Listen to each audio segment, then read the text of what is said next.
Alrighty, looks like we are live. Gonna check the usual bits and then get going. Welcome in, welcome in. Good to see you.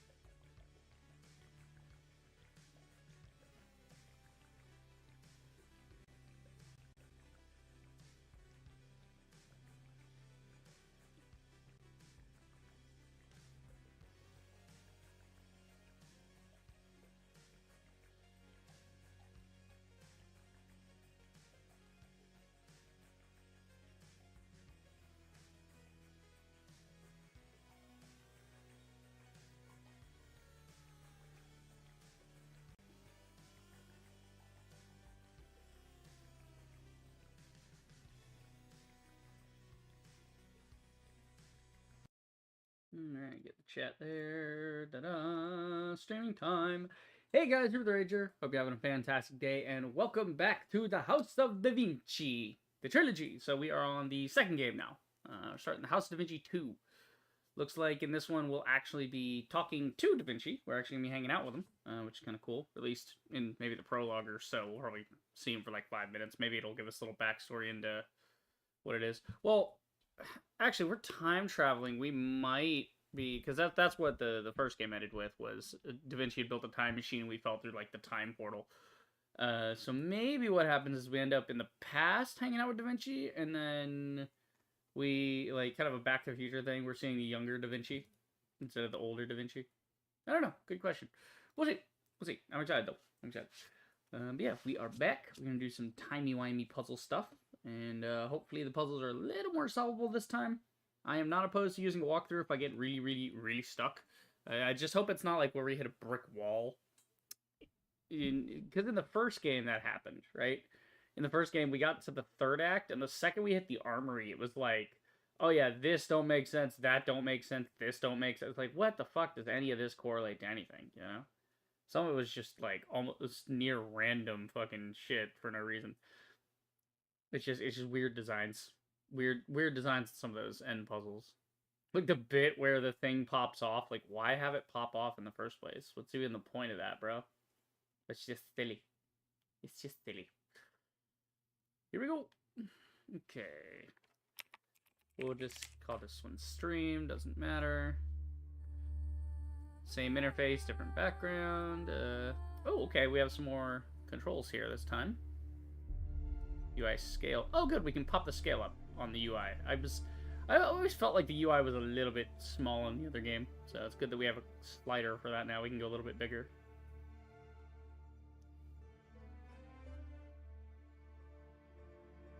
Maybe like a 70 on both. Yeah, that should be fine. Oh, the fucking violin, man. Violins get me. There's something about it. I don't know what it is. I think maybe it harkens back to something ancient in humans. Like, the first things we did was, you know, like our common ancestor with apes would, like, screech and send signals that way. And so maybe maybe that's why things like flutes, like, maybe it's because it sounds like wind blowing, and it's got this, like, sort of, I don't know, whimsical quality to it. Because that maybe it has to relate to wind instruments, actually. Because when you think about it, the high pitch of a violin is pretty similar to, like, flutes and things. You know, it's got that same kind of sharp, high-pitched noise. But because of the wood and the acoustics of it, it's kind of warmer. I don't know. It's different. It's different, that's for sure. I think textures and shadows and everything, that should be fine. This isn't really a demanding game, but I'll adjust as needed. I'll knock them down. It's not too bad. Hints? No, we don't want hints on. We don't just, no hints. I want to try to do this all on our lonesome. Is there any gameplay things to change here? Nope, just standard. Simple stuff. Go and play the game. That's what I like about these games. These are very simple point-and-click games, you know? Like, the brain power you need is not in the control scheme, it's in the everything else. So we're at Ferrara. Castello Estens. Ferrara 1495. Okay. So now we have actual, like, real chapters here. What is Ferrara? Ferrara, Italy. So it is still a city in Italy. I didn't know if it was like an old city. Yeah, no, it's still a thing. Right. So what exactly was it? Ferrara, a city and commune in Emilia-Romagna, northern Italy. Capital of the province of Ferrara. So it's the capital of the Ferrara province. Right. Let's see. As of 2016, it had 132,000 inhabitants. It is situated 44 kilometers, 27 miles, northeast of Bologna, on the Po di Volano, a branch channel the main stream of the Po River, located 5 kilometers, 3 miles north. Okay. The town has broad streets, numerous palaces dating from the Renaissance, when it hosted the court of the House of Est. Castello Estense, the House of Est. Right. Interesting. It has been designated by UNESCO as a World Heritage Site. Cool. So there's actually a picture here, I think, of the same thing from what, like this image of the fortress, the Castello. There's a picture of it. Looks like they've actually kept it up to date. I see the actual real-world inspiration for this. Yeah, it looks like they've added some antennas and things for radios, but it looks like the actual structure is still exactly the same. It's just obviously less, like they didn't, like they didn't need to be a fortress anymore at a certain point, so they modified it slightly. But yeah, no, it looks pretty much the same as it ever did. That looks pretty cool.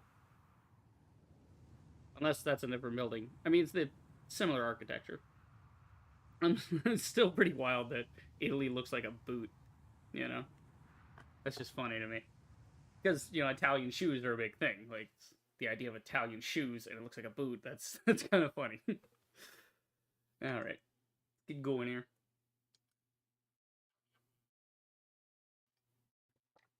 Need some water. Actually, don't really need water. I'm quite hydrated today. Ugh, God. Slept late, though. Slept late. Nope. My hands be dirty. This is a Bethesda game. We're starting off as a prisoner.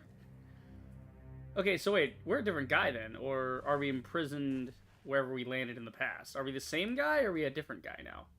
I don't know, good question. Hold down left mouse, drag, look around, right? So left, right, yep. Got that. Who the fuck? Okay. What you looking at? Hey! That was my bowl of nothing. How dare you? Don't throw shit at me. Okay, let me change up the audio just a smidge. Can you go to like 55? Because that was a little bit of a peak there. Yeah, there doesn't seem to be the game option for inverting the camera this time, which a bit of a shame. But, it's probably one of those things where they looked at the data and were like, oh, 97% of people did not invert the camera. We don't need to bother with making that work. Okay, we got us a tube. Leather case. Spinny time. Okay, looks like it's a lot easier to interact with. We'll have to see how the other things are, but that felt really good to spin that. It wasn't as touchy as the last game. A letter. Okay, they actually changed the... They changed the... Because it was kind of hard. It was cool that it was written in, like, the ye olde Latin font, But it was a little bit hard to read. This one's a much better font. Hold down the left mouse button, drag upwards. Yeah, I played the first game. There should be a did you play the first game button. Because then you know all the controls, but it's fine. I mean, unless there's, like, a new thing. Read the following lines carefully, because this letter is your path to freedom. Only on the other side of these walls can your name be cleared. We arrange that the guard won't be watching the area surrounding your cell for the time being. You should know that you won't get this chance again. Do not worry. We are on your side. You will find your way out at the end of this letter. We. Who is we? Okay. We got us a key. Cool. Thank you. Click the back button. Okay, so we can right-click, just get out of that. Zoom in, double-click. Nope, I got a spoon. I got a wooden spoon, dude. Okay, this guy had been in here a minute. There's a key. Thing. What is that? I can't see it, it's too far. It's like a little drawing of maybe a bat. It looks like wings. There's the Vitruvian Man. So wait, who... Am I playing as Leo? Because he's drawn a bunch of keys around here. See, this is exactly what I needed in the first game. Notice how if you can zoom in on something, it changes to the magnifying glass. That's exactly what I was hoping they would do. Because the first game, you'd forget you could zoom in somewhere. Yeah, so it looks like they definitely have cleaned up the interface a bit. Yeah, so I mean, who the hell else? Like, he's drawing what looks like a little dude with wings, right? Flight. This is the Vitruvian man, the perfect man, right? With the ratio and everything. Who else would be drawing that other than Leo? You know, unless I'm Leonardo da Vinci's, like, assistant in some way. There we go. Move the key from inventory to the rivet. How the fuck? Oh, it's not a key to open the door because it doesn't have a lock on this side. That actually makes a lot of sense. You wouldn't want the prisoner being able to access the lock. Yeah. I mean, there is an access to it because, yeah. So now we do this. Yeah, that spins a lot better. It seems like their major jump from the first game to this game, they learned a lot about user interface. Things feel a lot better in this game. Already I'm having a much easier time with the interface. Okay, what do we got? We've got a chain. We got some rocks. It's not just a boulder. It's a rock. Ooh, we got a chain. We got a pull chain. We got a barrel. Let's see the barrel. Some sort of button or something on this. Right? The camera motion's actually a lot better as well.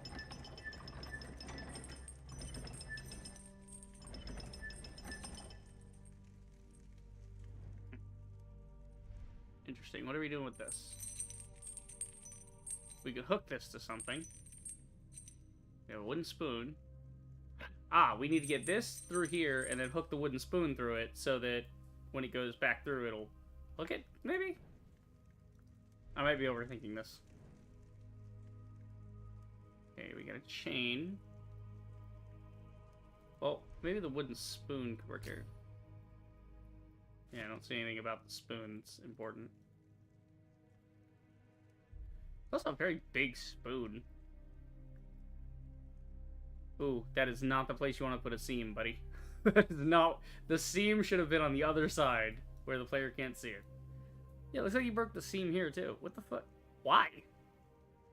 Why would you do this? Why would you make this a separate... It might be like a separate panel or something.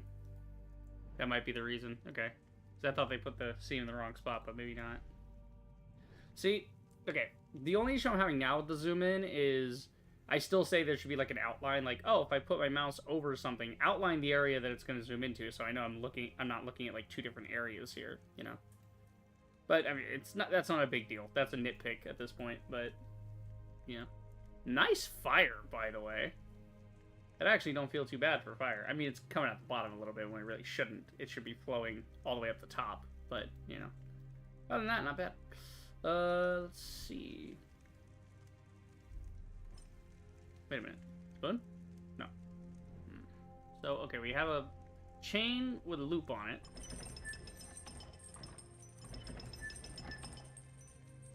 Okay. We can look at the grate. Is there anywhere around the grate we can look closer? I do like this one, though, because it's not like a bunch of puzzles that Leo himself has set up. This is more fun because it's just... an actual real-world place. The other ones were Da Vinci intentionally making puzzles for us. Ah, okay, I didn't look all the way around. This is what I need. Curiously shaped screw. Okay.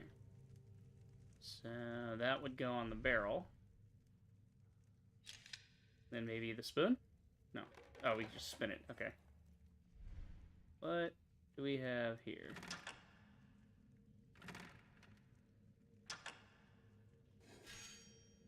Some sort of hook. Ah, it's part of a torch device. That's the pear of anguish. Okay, I know this thing. It opens up. Don't ask why. You don't want to know why. But, yeah. Yeah, medieval torture devices. Starting off on the right foot with this game. Okay, object mark with plus. Yeah, you can do the second part. So we combine these two things. So yeah, this is how we're gonna do the chain. We're gonna loop this into the chain, right? And then we can open it after it goes through the grate. So we do this to get to the chain. We go down here, get us the chain here. Put the spoon in the chain? What are you putting in the chain? Yeah, see, there we go. Now we got it. Put that on there. Cool. So now we can open it. I still got the wooden spoon. Yeah. Oh. Oh no, something broke on the hinge lever. Uh-oh. That's why we have a wooden spoon. Aha. Repair the winch wheel in the first chapter. Okay, we got an achievement. Yay, now we can get out. Into the sewer. Oh god, it must... like, this must smell, right? Like, a medieval sewer must be horrid. I mean, a modern sewer is no better, but... yeah, no, it just... gross. Okay, we are now in the sewer.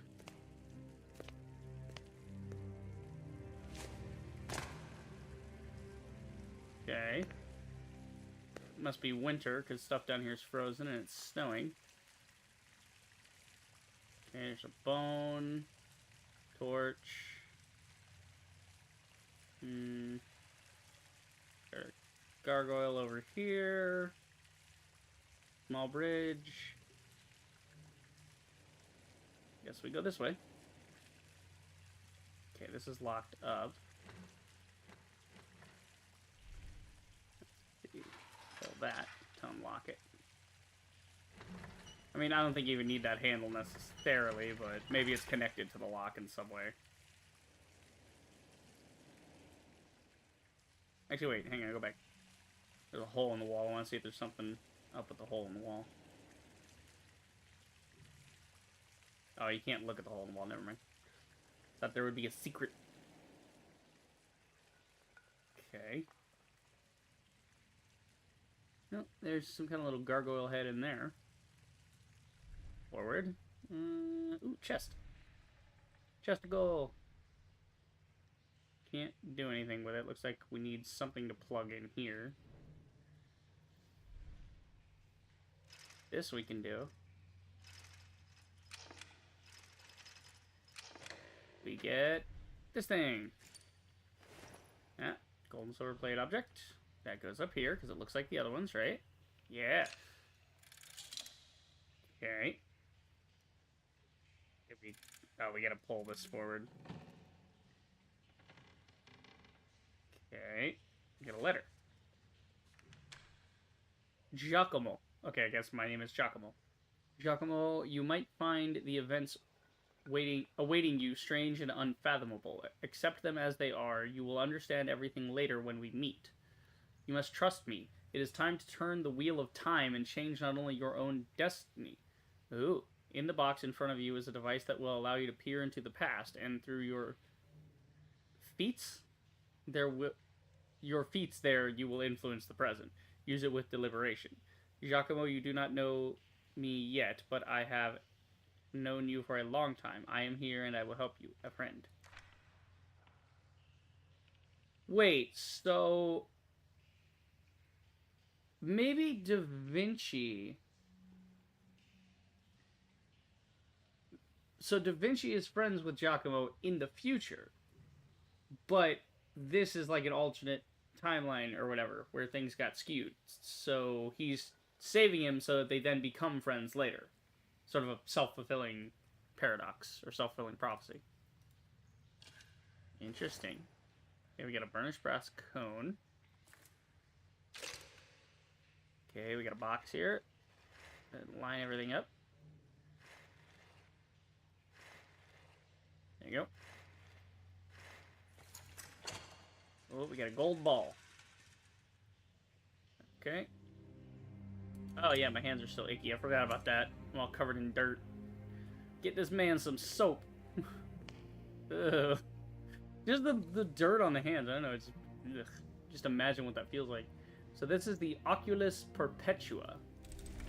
Interesting. How does it work? Well, it's a lens. So we can look through the Oculus Perpetua. We can see different years. Okay. Through the Oculus Perpetua, you can see a portal that will take you into the past. Interesting. So we can look through the portal. Left click on the screen, continue. When I got closer, pulsating rays appeared around the portal as if reacting to the proximity of the Oculus Perpetua. Hold down the left mouse button in the middle of the portal until it draws you in. Okay. That's cool. Oh. Okay. Now it's the past. And also time has stopped. Okay. Yeah, sure thing, bud. I can see that time isn't flowing in the past and that the bridge under the gargoyle isn't broken. I could use this somehow. Right. So... Oh, that made time flow. How did I fix that? What? Wait, what did that do? I didn't even... Stopping the water from flowing in the past caused the bridge to remain intact in the present. Oh, because the water eroded the bridge. Right. So right now it's 1495. Right. Okay. So the portal has closed, so I should continue in the present. Right? Makes sense. Yeah, so I got this little dude. Stone head. Looks like its mouth opens at some point. Yeah, there's some kind of mechanism with the mouth. But you're going to mount it somewhere.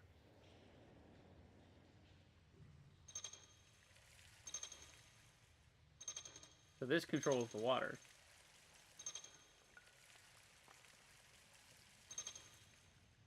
Right. Okay. Go this way. Maybe we'll use the Oculus.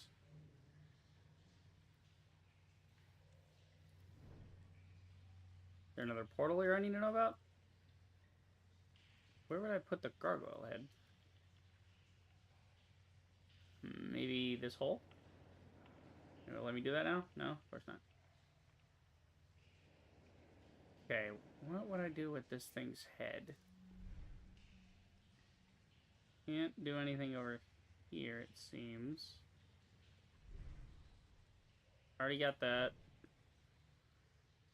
Let me go check out the gate, I suppose. What? So we don't have a time portal to mess with. But I do have a gargoyle head now. A stone head.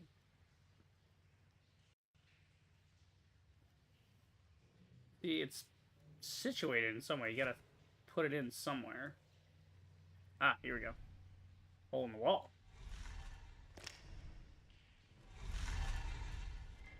Ah, good. Portal to hell. Fantastic. We're in the tunnels. The sneaky, sneaky tunnels.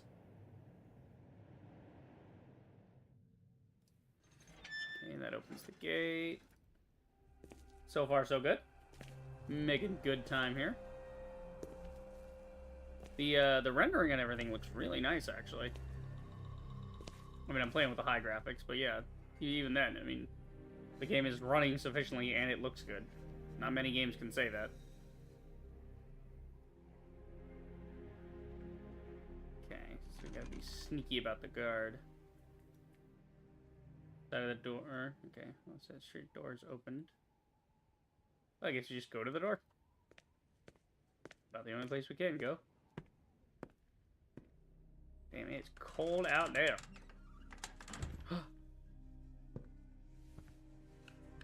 Angry man with sword. Ah. It's the bad guys.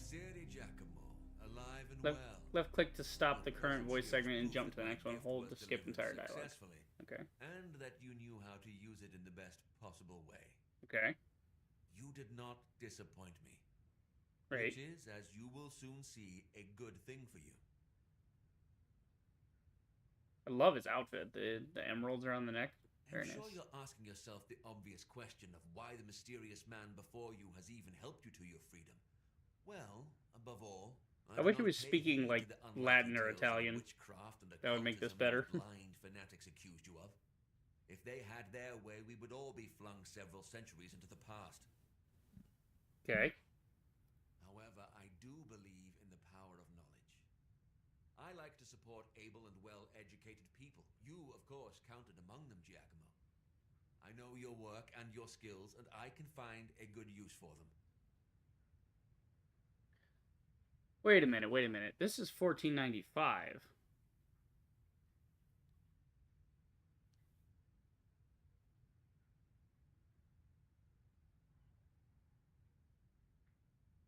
This is 1495, and Leonardo was born 1452.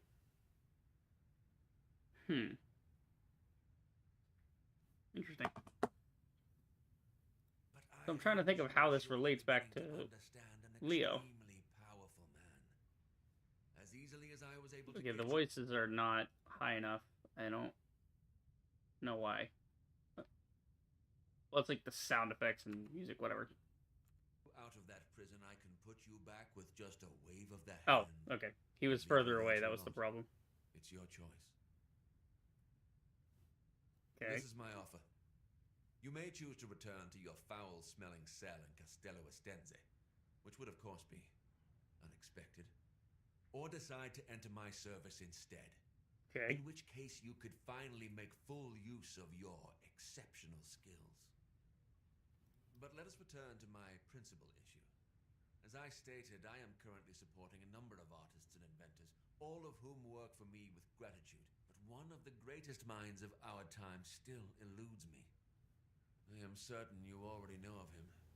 Messer Leonardo da Vinci. Okay, so we're actually working for the bad guys right now. Interesting. He is currently staying in Milan, seeking assistance for his scientific work. Every candidate for this post must first complete a complex test to show that he can be beneficial to the Master's research. Makes sense. No one has proven successful so far, but you, Giacomo, could be the right one. It will be in your own best interests, if you understand my meaning. You will complete Leonardo's test, enter his services, and while keeping up appearances, you will secretly inform me of his every move. You will also ensure that in the end, the only employer of Leonardo da Vinci will be me, Cesare Borgia. This is Borgia. Oh, shit. Take this notebook. Interesting. You will secretly record every detail of your investigation. Okay, so that's why we have the notebook. Report to me and keep me informed. So this is leading up to the first game. This is a prequel. Wait, are we playing as the guy who chases the guy into the thing?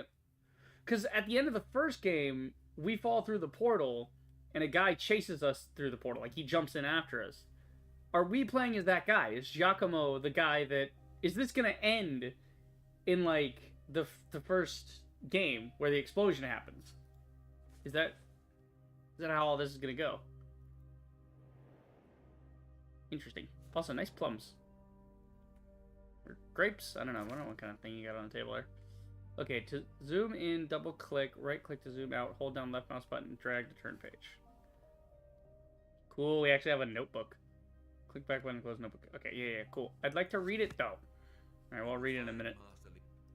Oh, shit, I skipped that. You'll find Master Leonardo in the Church of Santa Maria del Grazie, where he addresses himself to some grandiose painting. One of my reliable people will take you to Milan. You should be on your way, and Giacomo, do not fail me. Okay. I won't fail you, mystery man who has the best intentions, clearly. As a soldier, I am accustomed to almost any hardship, but Messer Leonardo is, after all, a man of considerable delicacy and refinement. Okay. Before you meet him, you should not forgo a thorough bath and change of clothing. Man, he was like, yo, dog, you smell. Nice. There's a lot better than the first game. They really upped their game with the sequel. Well, at this point I don't think it's a sequel. I think it's like a prequel. So it's the story is set in the thing. It's weird. It's interesting. So Milan, 1495. That would make him, at this point, 1495, 1452. That's what? Oh, Leonardo da Vinci is, at the time, 43. Not bad. Still kind of young. Alright, let's see. So today I was plucked from loneliness and hopelessness by a curious event. I received a letter from an unknown person who helped me gain my freedom. I have no idea who this mysterious rescuer is, or what motive compels him to help me. My journey continues in the sewers, under Castello Estense. I found another letter, this time signed by someone calling himself a friend. He claims to know me, but I have no idea who he might be. With the letter he left me something extraordinary, a powerful device, the Oculus Perpetua, which allows me to go back in time and use it to manipulate the present. Cesare Borgia, so he is to be my liberator. Il Valentino, as many call him. Il Valentino. Right. Il Valentino. Il is the. What is Valentino?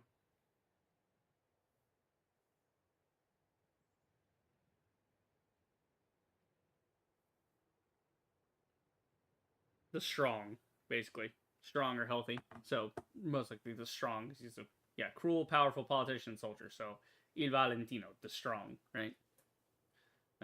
Probably the last person I would want to be associated with. I am to pay for my freedom by being accepted into the service of Leonardo da Vinci, spying on him, and making sure that he only works for Borgia, and apparently not including an Oxford comma. You bastards. I have no idea how to do any of that, but the image of the dirty hole in Castello Estense made my...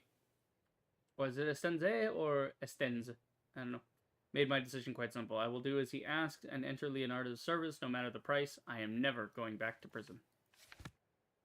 Yeah, big facts. Nobody wants to be in prison. That's kind of why people avoid prison. It's not fun. Which is definitely a problem with prisons. Like, to tell the truth, it shouldn't be a cakewalk, but yeah. I did not expect another to take on my challenge. Bring it on, bitch. I'm pleased to see that in the end another brave soul decided to try. Well, I was told that your name is Giacomo. So I bid you welcome. Fuck yeah. We'll be hanging out with Da Vinci. Hell yeah, you dude. just entered the labyrinth. I love his blue jacket. That looks cool.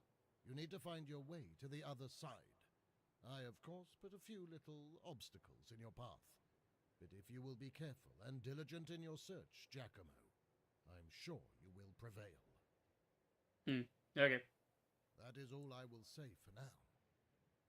Well, I suppose I should wish you, like I wished all those before you. There's a subtle reverb on his voice with the courtyard being this big. If you prove to me that I actually like it. To be my apprentice, I can actually hear his voice kind of bouncing around the whole like mountain range we're on. Sounds very cool because we got this big outdoor setting. Got a little bit of reverb. I like that. Slight echo.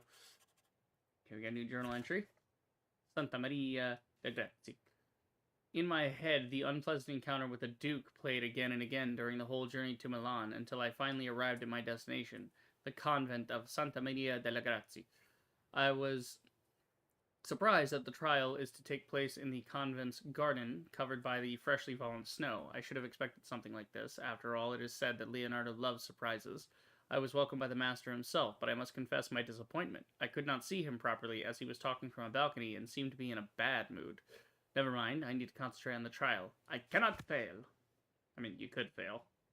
In which case, you're probably going to freeze to death because Leo's going to leave you out here to die in ignorance. Okay,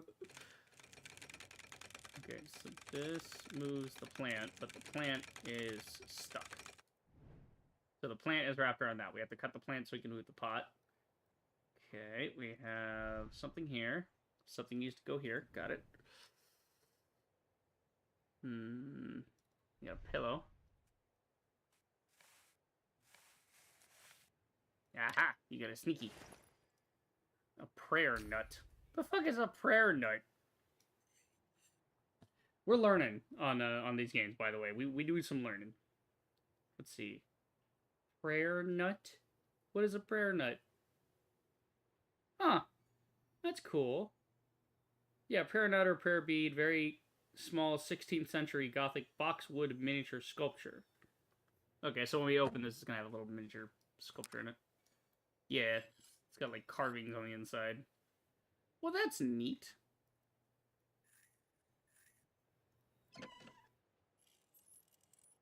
Oh, would you look at that? It's the cross that Jesus died on. Okay. Star-shaped crank. Okay, what do we got on the table? Note. This convent recently underwent a reconstruction with which I assisted greatly using several of my inventions. Thanks to this, the prior allowed me to use this beautiful garden as a venue for my trial. It consists of a number of items, tools, and supplies borrowed from the convent's stores and inventories. For each different task, I repurpose them into mechanisms and brain teasers. I want to make sure that you are observant, able to perceive the very essence of things, and know how to think logically. Get to the other side of the labyrinth, excuse me, burp a little, and I will gladly accept you into my service. And if you fail, you will die. Star crank.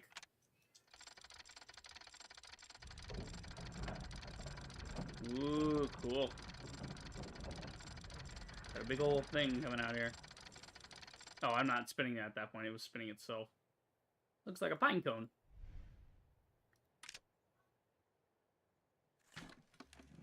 Hello?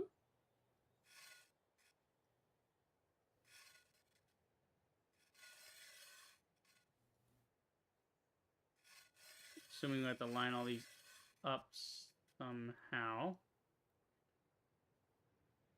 There's a fourth one. Okay, they're all lined up. That ain't doing nothing. Okay, there's symbols on the side. Got it.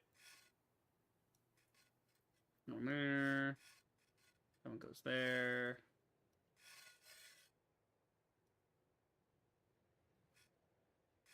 This one should go there. That one goes over here. And this one goes along the back. Ah, I'm smart. What the fuck, man? Leonardo da Vinci is so extra. I love it. Okay, we're lining something up. Looks like phases of the moon.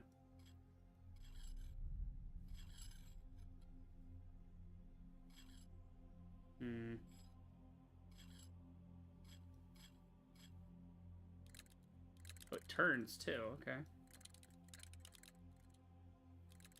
The board turns as well. Interesting.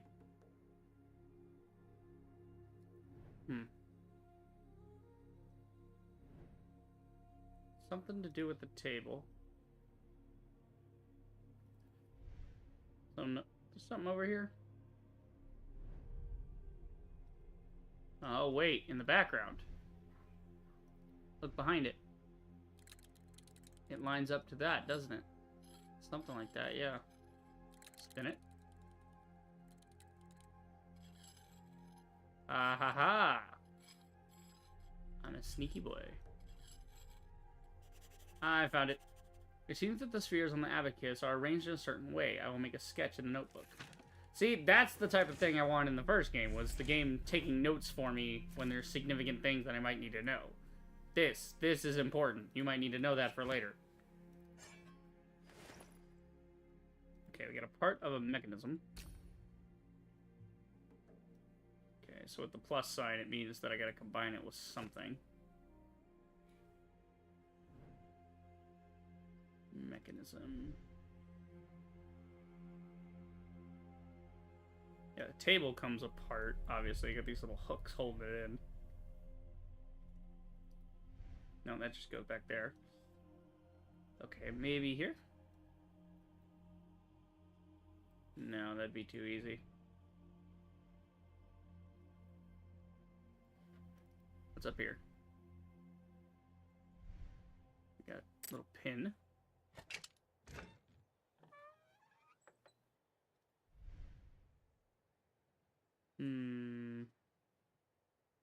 That doesn't go in there yet.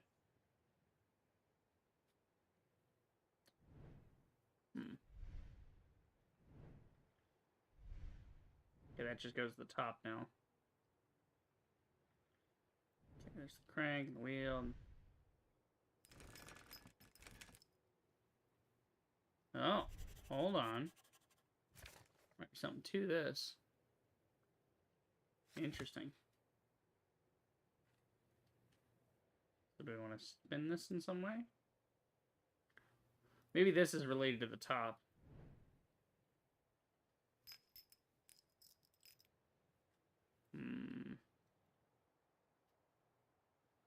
Anywhere else we can look at? Just trying to check and see if we got anything I'm missing here. Got this cabinet, but can't do anything with it.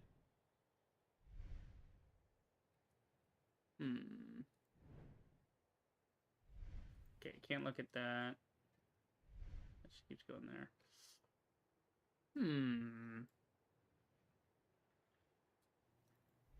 Let's see here. All we have right now is this part of a mechanism. Do I need to mess with this in some way? It's got a circle here, but it doesn't latch in anything. It's an incomplete item, so I don't think I can really use it anywhere. What about this thing? Hold on, go back to this. Okay. Maybe we use the ball. Yeah, see, we got... goes back in time. Okay. Now we got something.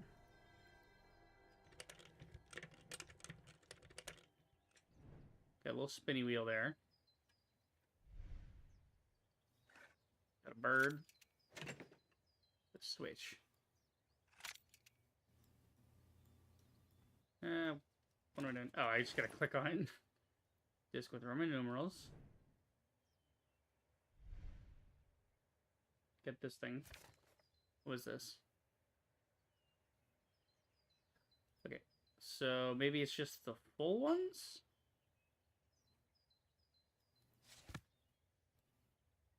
Part of the case mechanism is missing. Okay, so we can't do that. Yeah, so the whole place here is different. You did say they had renovated. Okay, that doesn't have the button that it usually has. Okay, we can spin these now. Maybe we should set it like we have here. Rhombus, triangle, hedron, and star. Rhombus, triangle, hedron, star. Okay, so we got this. So basically, we're trying to move the plant away so it doesn't ever latch onto that. And the kicker here is that what we changed in the past, Leo will see in the future when he does the renovations for the puzzle, but he's not going to really know what the deal is. Okay, where would this go? Yeah, that's a square slot in the back. Probably on the top of this. Okay, hold on. Use the thing to go back. So this was what year? 1493. So that's 2 years ago. Interesting. Okay. So maybe this goes in here.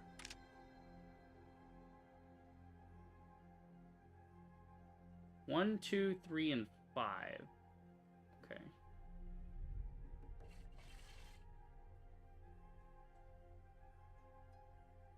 Trying to find the difference, are we? We pulling the Fibonacci sequence again? Is that what we're getting at? What are we doing here? We're doing something with numbers. The difference between 3 and 5 is 2.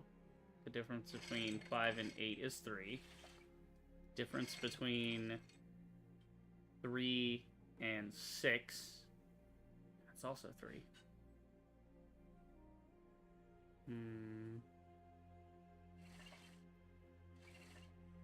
No, that doesn't do it. Okay.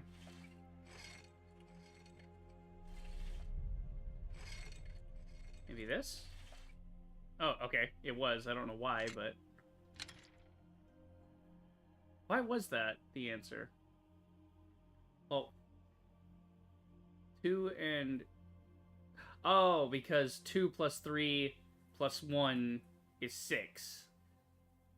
No, because then 6 plus 5 is 8? That doesn't make sense. I mean, we got it. I'm just trying to figure out the understanding of this. 5 and 3 makes 8. 5 and 2... Well, maybe that's a minus. 5 minus 2 is 3. And then 3 minus 1 is 6? No, that doesn't make sense either. I don't know. I don't know what the logic there is. I'm sure there is some kind of logic, but I don't get it.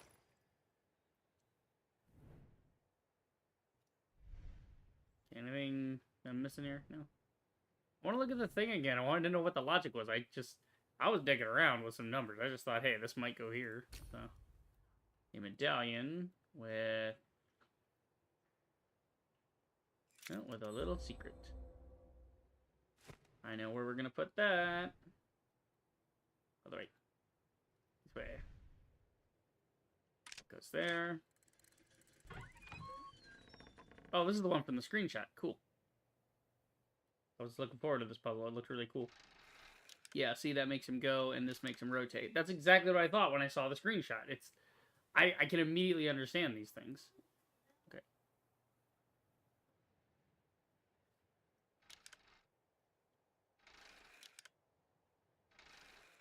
Okay, so you don't want to cross back over yourself. It's like Snake.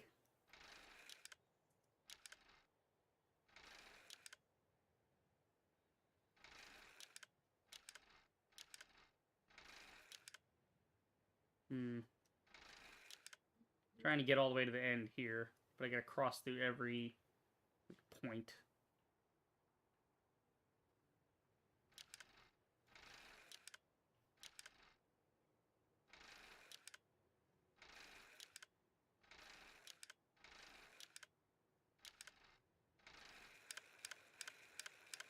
No? That wasn't right?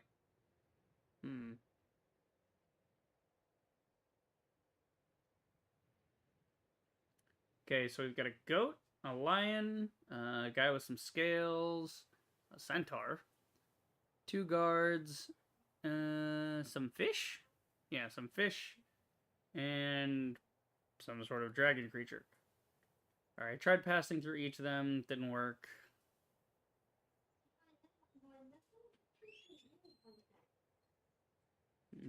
I don't know. Good question.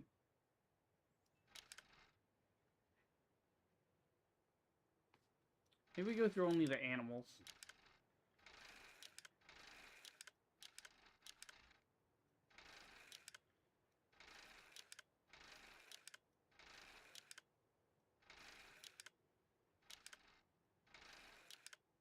No, don't pull on that one. Ooh, almost messed it up.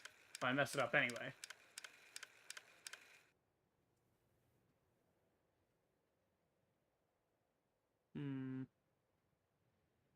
Gotta be some kind of clue to this somewhere. Okay. Let's take a step back here.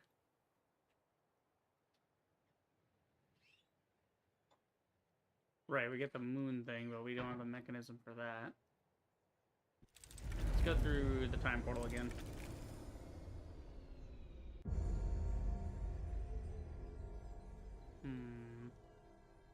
Okay, Right, we already did that. It said the gate doesn't have a mechanism, right? Yeah.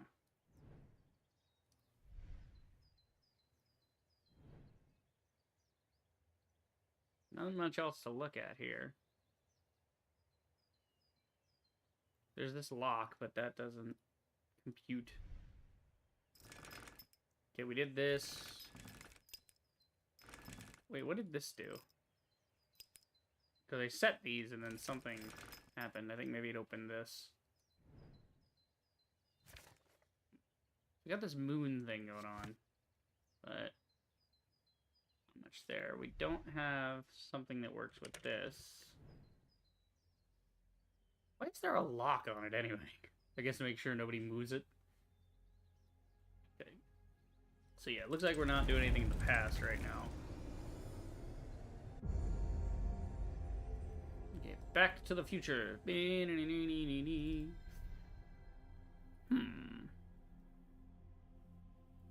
it's something to do with this. My guy take any notes? What is this?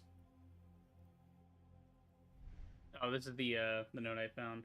Maybe there's a hidden hint in here. When underwent construction, with which I assisted greatly. Use this beautiful garden as a venue for my trial. It consists of a number of items, tools. Understand the essence of things, be observant, and know how to think logically. Okay. What if... Is it on the chairs? What's on the chairs? Hold on. Let's go to the past again. I'm thinking there might be something to the chairs. Because there's 1, 2, 3, 4 chairs. And then there's like a couple of guys on the thing.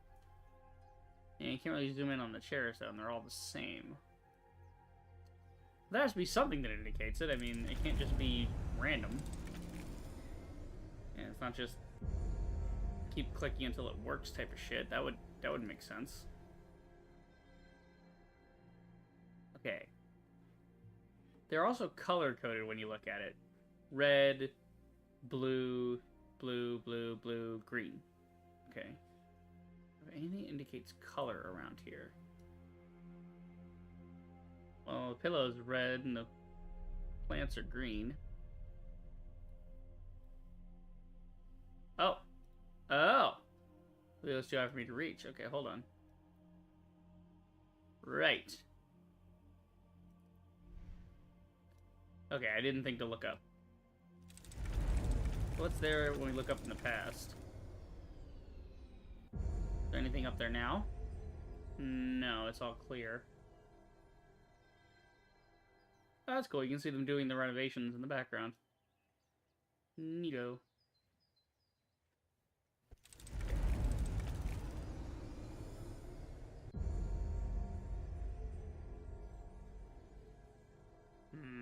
That's why I have to move the plant away.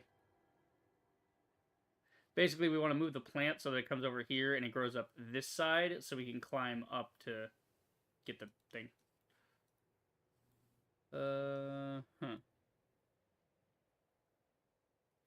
Okay, I guess you just gotta dick around with this a while. Maybe I'm trying to avoid the animals. I don't know why I would. I don't know what kind of significance this is historically, but...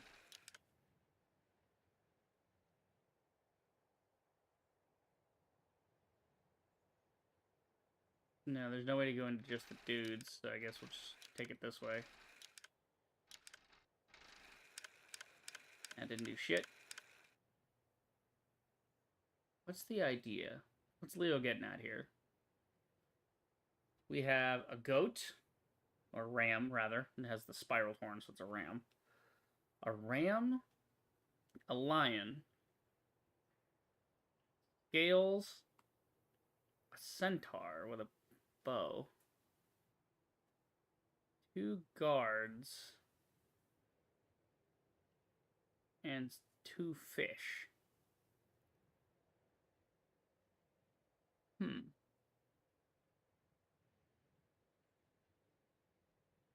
So who is this meant to be? Maybe an archangel of some sort? He's got wings.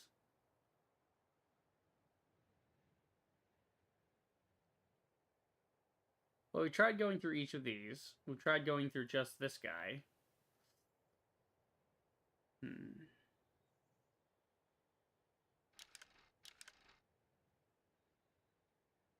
Not seeing anything here. There has to be something that indicates this somewhere. Has to be, bro.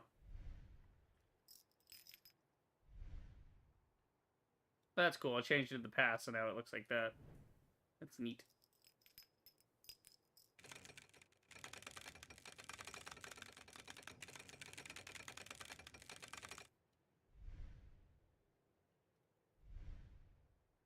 nothing in here.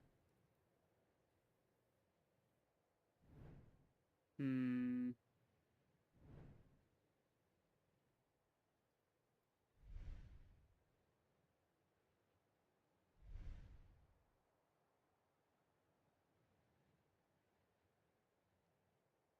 Maybe something to do with the cushion? Little pillow over here? No?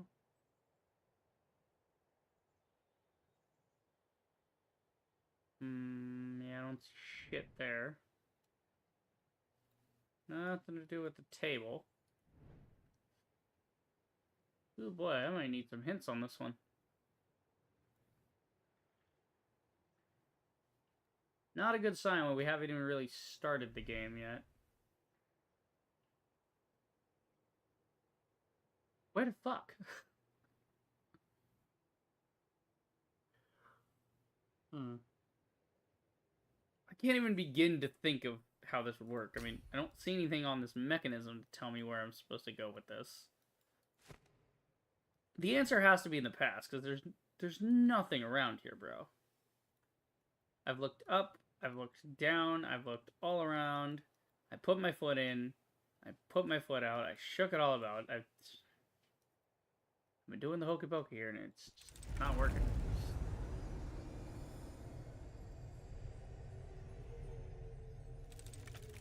It's got to be in the past. The clue to this has to be in the past. See, the mechanism to this doesn't work. That's what it says. Part of the gate's mechanism is missing, right? So usually we would spin this, but it's not spinning, it's not moving, it's not doing shit. Huh. Oh. Excuse me. Gotta be something around here that gives me a clue. Some oranges.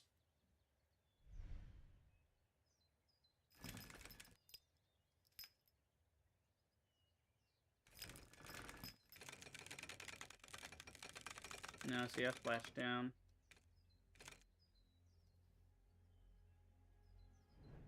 There's nothing that gives you a clue about this.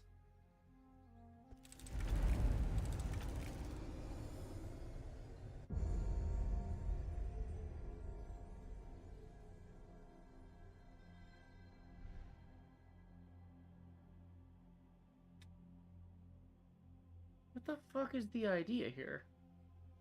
Hold on, let me just. I'm gonna put the hints on. Just for a second. Better than looking at a walkthrough, because a walkthrough will just give me the answer.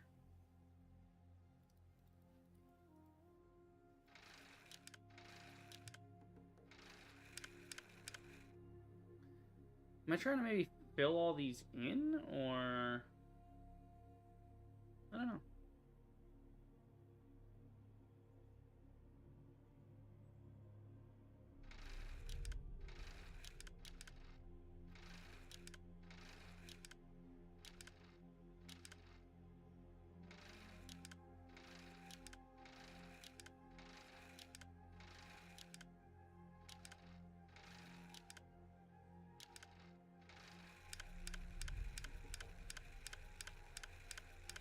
Okay, game, anytime you want to give me a hint, go ahead.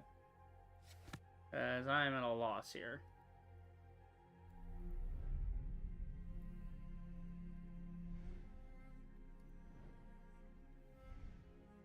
The music's quite good, but yeah, no.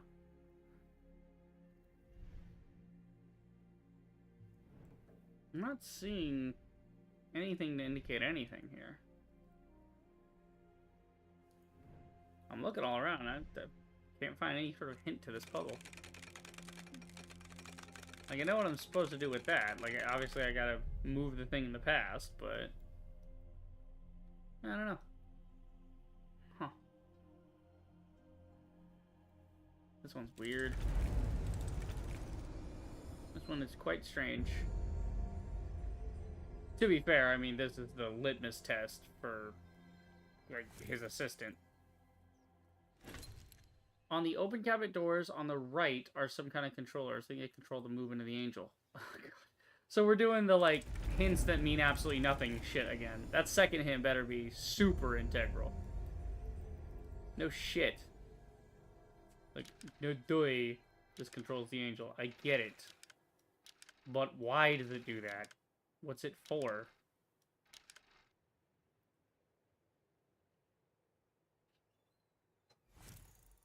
Okay, what the hell is the second hint? Use the controls to move the angel through the whole labyrinth to the bottom after passing through all the points. I literally did that. Do you mean, like, all the points? That'd be just silly as fuck. Okay, let's just... Yeah, we'll just keep the hints on, and then if I need them, I'll get them. Okay, hold on. How the fuck would you even do that? So this is like the tile puzzle from the last game, basically. We would have to go this way, and then that way, this way, that way.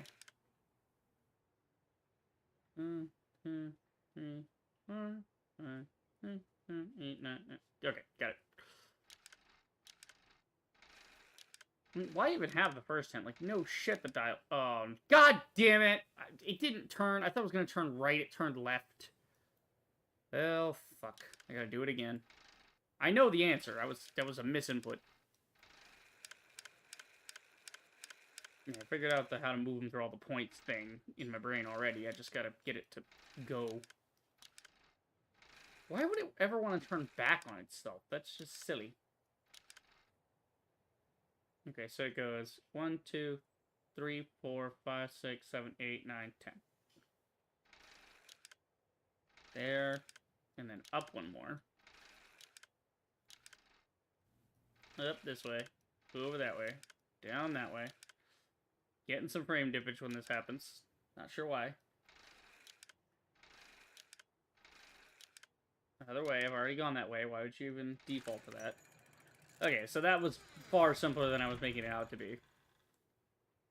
I mean, whatever. Yeah.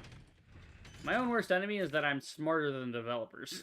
Like, I'm overthinking the puzzles because I'm expecting them to be clever, but these puzzles are basically made for 10-year-olds. They're not super complex puzzles. Why did I even write this down? That better be related to something. That better not just be like a, hey, you wrote down the thing. Like, okay, and? Okay, we got something going on here.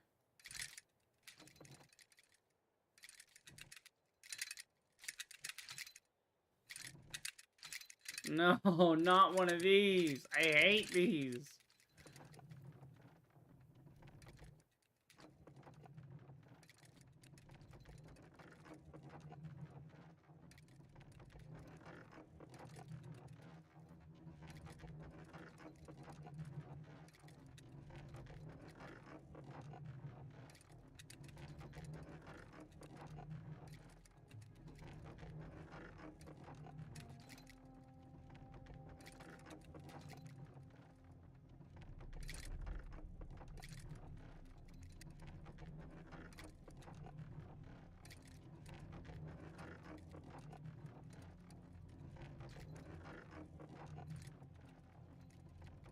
I almost have it. I almost have it. It's tantalizingly close.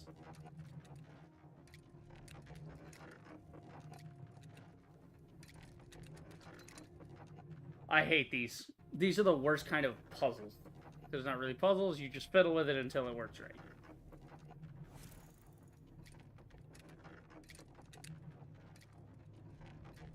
Come on.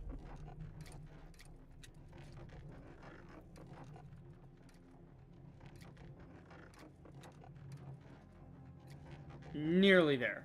We are nearly there. It's so close. This is why. This is why I hate these puzzles. They're so dumb.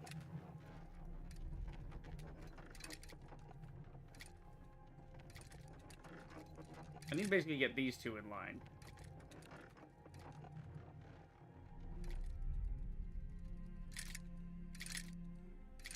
I can't. Those run completely opposite of each other.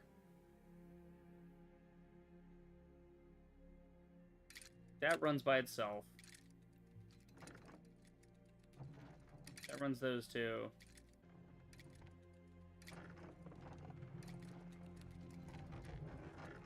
Oh, come on! Yes! Holy shit, I hate these.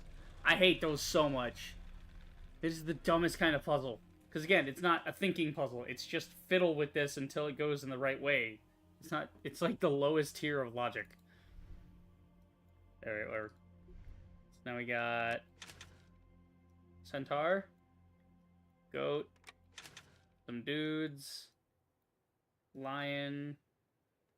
Scales. Okay, so it's everything like the mural. The fish. Yeah, the double fish. So maybe it goes in the order of the mural. So we'd go goat. Yeah. Then, what was it? It was goat, then lion, then scales. Then it passes through the centaur, the two guys, and then the two fish. Yeah, scroll. Oh, you're in. And double fish. There we go. That one's not too bad. That one made sense. You know, it's like, oh, it looks like the mural, so therefore it's like the mural. You know, not really complicated. But something gonna happen here later. Okay. Now we got this thing. That's the mechanism for the past. We need to go in the back. There we go. Back to the past. Right, Jack. Okay. That goes on that. Then we need to line it up so that it looks like the thing. So that spins and that spins. So we need to line it up to look like this. Right? Okay.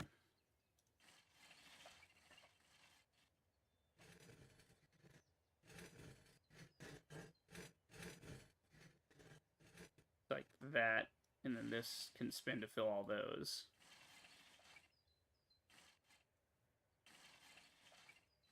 There you go. Okay, we got the gate open, which is fantastic.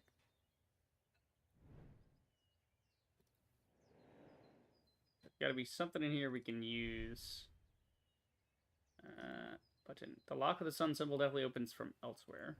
Okay. I just want to look at the gate with the symbols. Okay. Right aside. Well, okay, here's the symbols that are also on the gate.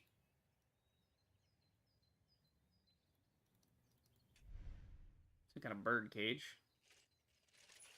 Oh, yay, it's a tumbling puzzle. Don't we love these?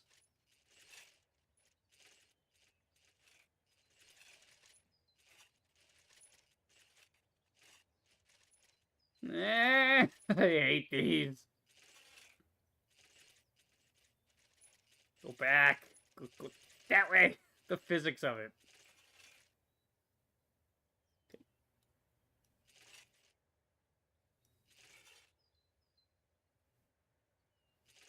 See, I gotta get the red to go first.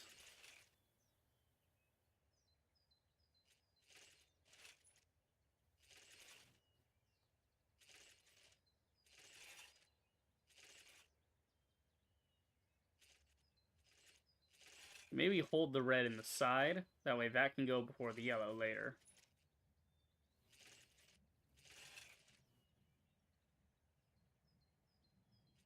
Okay, we're nearly there. Come on.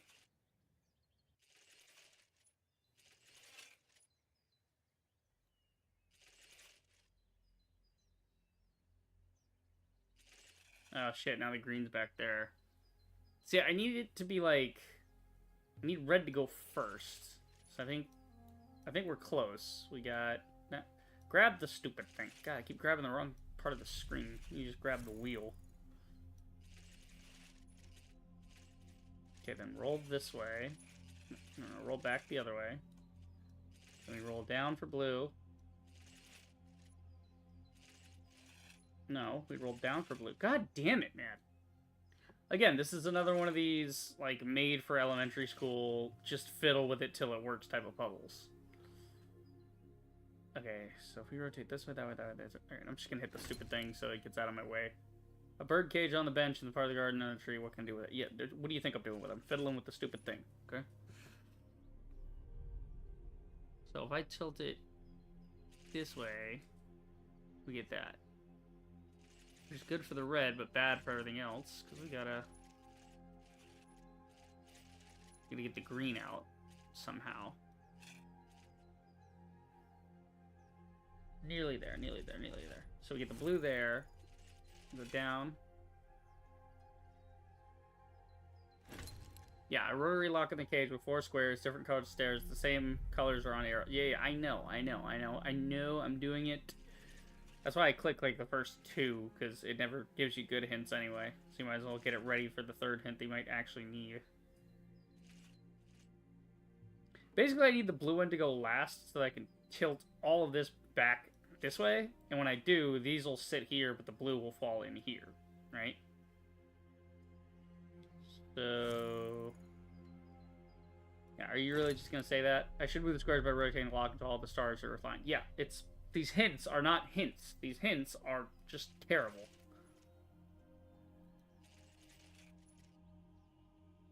Okay, sometimes the thing gets stuck, too. This could just be a can animation. It doesn't need to be physical. Let's see.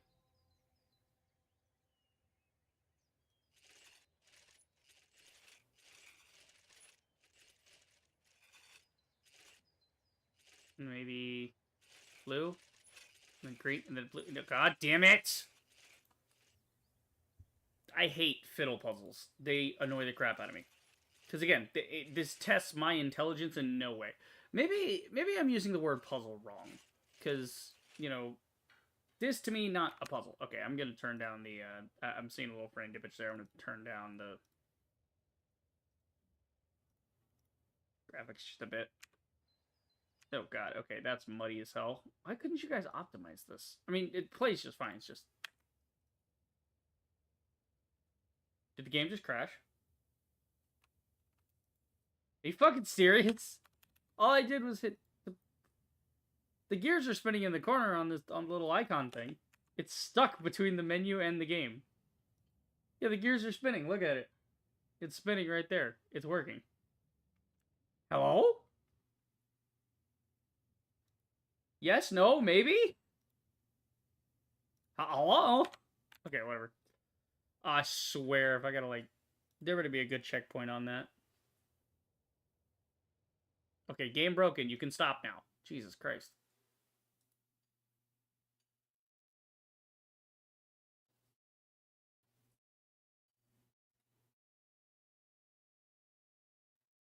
Oh, I've been at this for an hour, and we barely got through, like... we got out of the tutorial, and we're barely into the first chapter. Okay. At least it loads back up pretty quick. I give him credit for that. Here, let's just, we'll keep the shadows off, but we'll go texture side. Because shadows, the number one thing, if you're ever wondering when a game's fucking you, it's usually, like 9 times out of 10, it's in the lighting. So if you turn your shadows and lighting down, just lets rendering of that shit in real time, and it's fine. Okay, so we're right back where we were.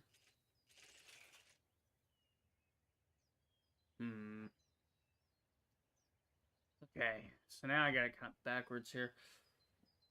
I need the red to go first, followed by the green, and then the yellow, and then the blue, right? So I need the blue to go to the end of the line.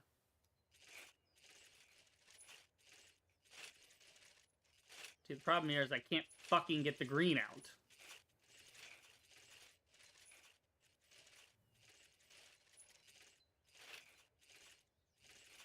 Okay, so now I got this going on, right? So now I get the green out of there. Now I can put the blue behind the green.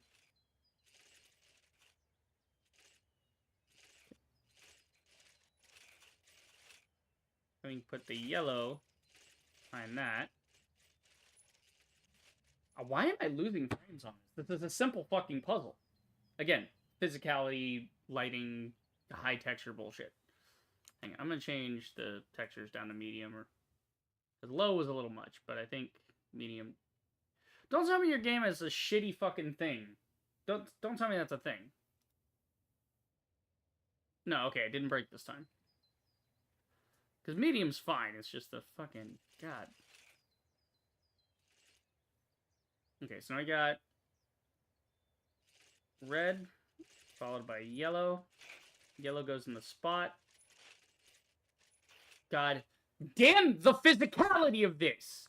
Dude, we get it. We get it. You figured out, physics simulation in Unreal. Good for you. Nobody cares. Just make these canned animations so they stop They're getting in each other's way, bro. Okay, there we go. Now we got it. That, this, that, there, this, here, back, down, down, down. No! No! What?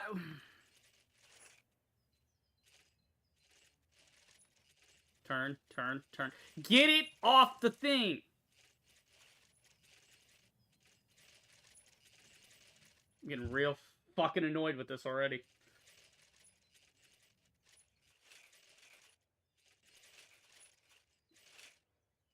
Okay, that's great. How does that help me?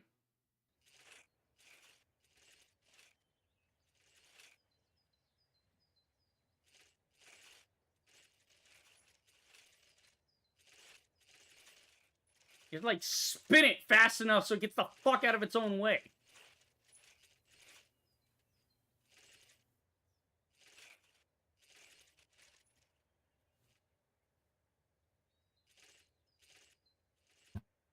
If I tilt this back, it's not going to work.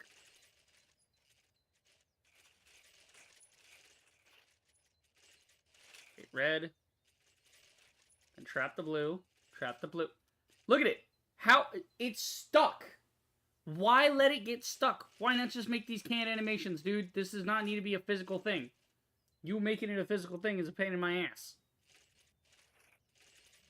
Adding stress to the player for no reason is not good. You shouldn't be doing this. That's a bad thing. See, I need a slot to open, but it won't.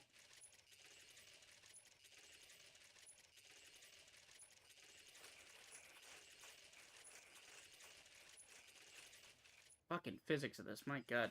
This is even worse than sliding puzzles.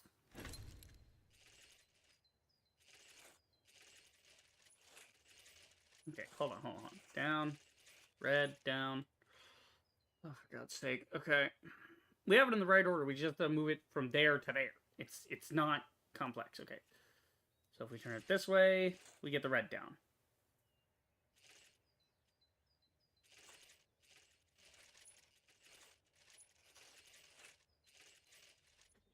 God damn it! Why? Yo, whoever thought this was a cute little thing with the physics? Fucking God, do not make video games anymore. You're a retard. Holy shit. This is aggravating the fuck out of me.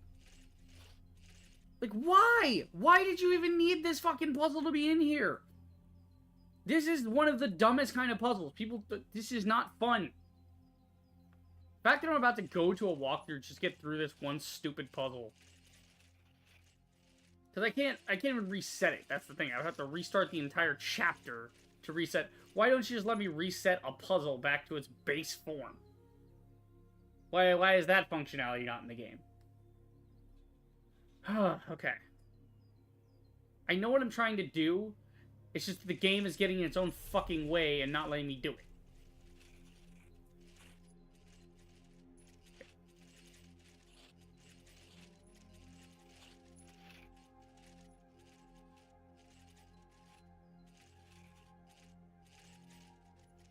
Come on. No! I'm about to quit the game. I am literally about to quit the game 5 minutes in because you people want to be fucking assholes. Unreal. I'm looking up a damn walkthrough. Nah, I'm looking up the walkthrough. If I have to restart the chapter just to get this to work because now I have them in the wrong way, like, oh my god. No. I'm looking up a walkthrough. I don't care. I don't know, like, in what way you're supposed to slide this. Like, I get it. I know exactly what I'm trying to do. I know the solution. It's just that the fucking interface is yet again being a touchy bitch. It's just... It's not good. It's bad. It's objectively a bad interface with this fucking puzzle. Yes, this guy's at the birdcage. God, it takes him forever to spin this. Okay.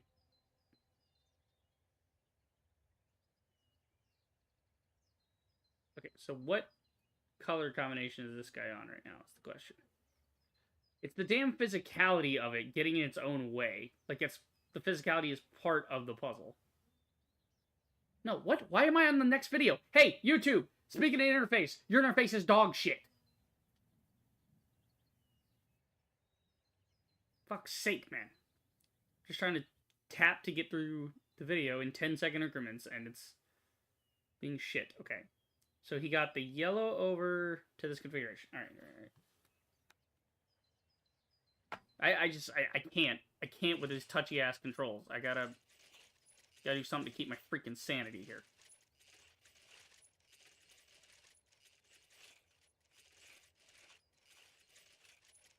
Okay.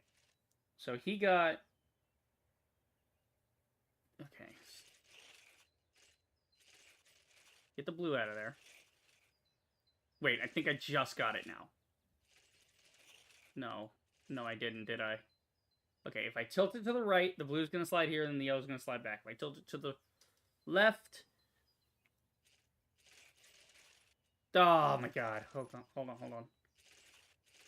No. That way. Fuck you. Fuck you entirely. Make puzzles that actually require a brain for once. This is... Puzzles should be reading notes. Okay? Finding hints. Repositioning things to where they need to be based on logic. Okay? Logic is what puzzles are, not fiddle with shit until it works. That's fiddle with shit puzzle. A 4-year-old could solve that by doing basic colors and spinning the wheel a bunch until they get it. Spin it left and right and left and right and look and wait till it's in the right spot. Like, why? Why did we need to go through that? In what way did that make the game more fun? Newsflash, asshole. It didn't. That made the game exponentially worse. And now I did all that for an item. Again, in typical House of Da Vinci fashion, I did all of that for an item I don't even know the purpose of.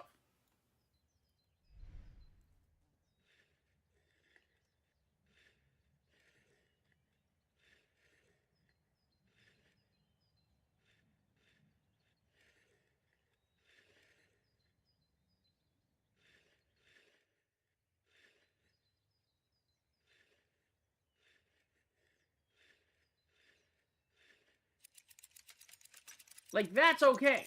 That's an obvious, like, line up the shapes. Okay, cool, fine. That's simple enough. It's the other shit. What?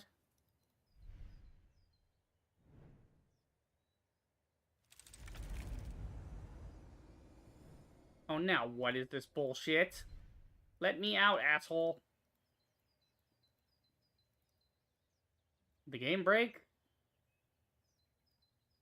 I've now locked myself in here. Great.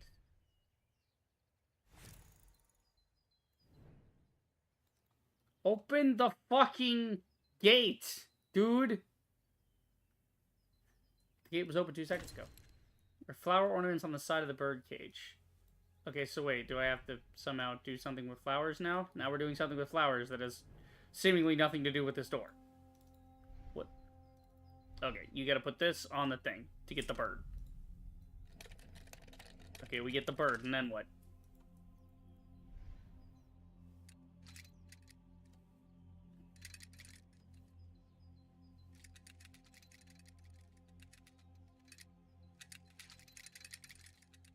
Oh, the bird's moving down there. We gotta spin it so the bird comes out.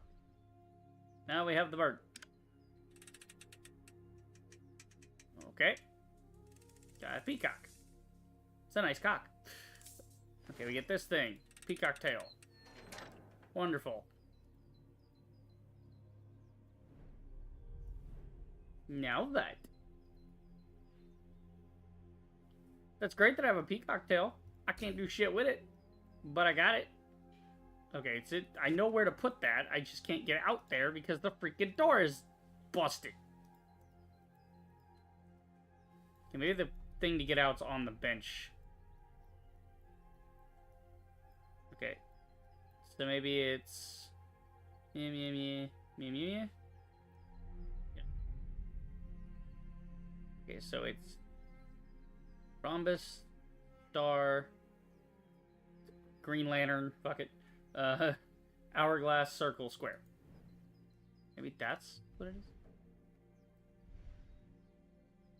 Oh, okay, see, there's an eye on top of the gate.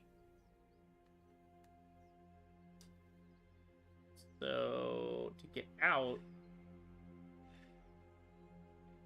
The eye is here. If the eye is here, then from the eye's perspective... Christ. Okay, so the eye is looking down towards it. Which means I need to basically do this upside down. Like this. Square, circle, hourglass on the left, the rest on the right. Okay. Square, circle, hourglass. God damn it, I gotta move shit. Get out of the way.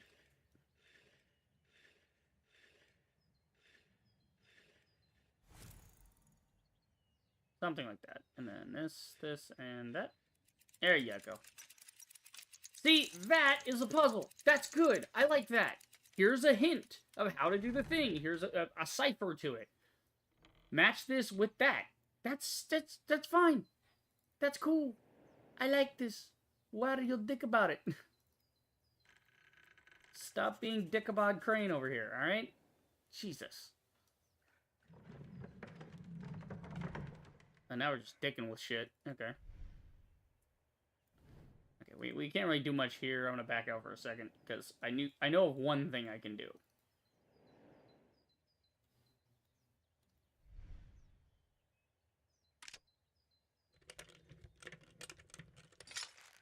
There we go. Now I can finally move the plant to get the thing. So we put the plant back here. Then in the future, the plant will be in a different spot. Now the plant has grown this way, which lets us get... Yeah, it knocked it down. Cool. So now we got a wheel, which doesn't go to anything. We just take the wheel and we go back in the past to the renovation area.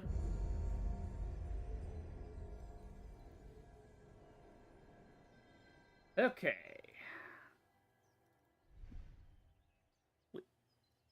Wheel? No wheel? Okay, different wheel. Oh, for sure that'd be part of that, but I guess not. Oh, we can go up.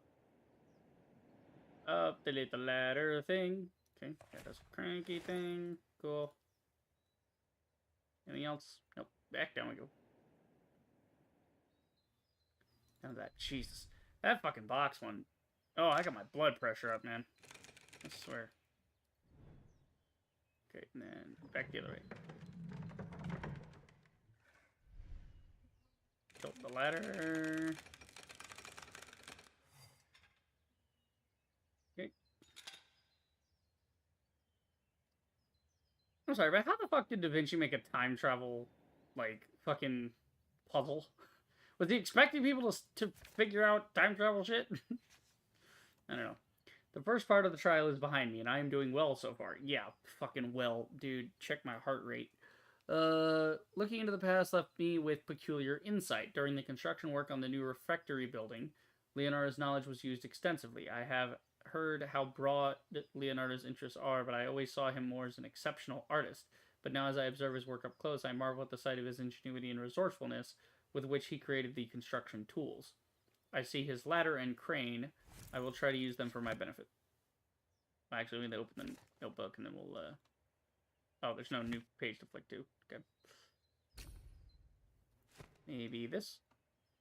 No. So we can get up there, but we can't do anything yet. We have in here a sign. Oh, it's Michelangelo. Ah, so it's Michael. It's Michael. Yeah, it's Michael the Archangel, right? Not Michelangelo. Michelangelo is the painter named after the Michael the Archangel, Right, so that's why. Gotcha. A little bit of frame damage there. Again, not sure why. Seems like the game is just out to get me.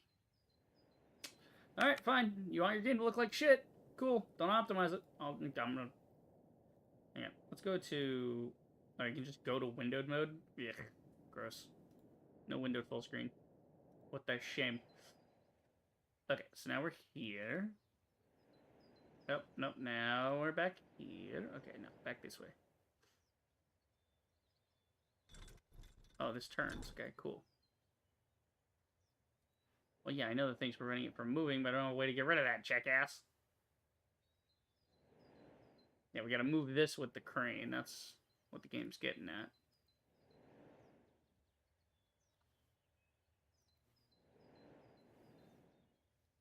God damn it, go up the ladder. Jeez.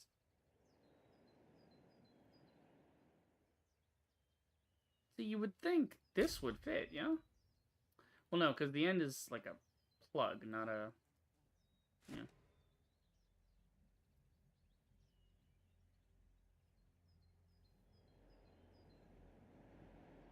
Hmm.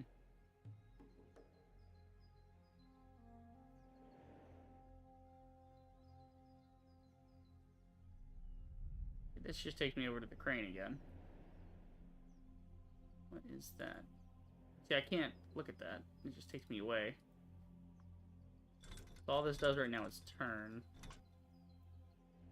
And ain't helpful. Okay, maybe something back in time. Can we access that from here? You're really gonna make me walk all the way back around just to get there? Ugh, damn. Little birds. Okay, we already did everything in here. Let's try to go to the present. Okay, maybe there's something else here.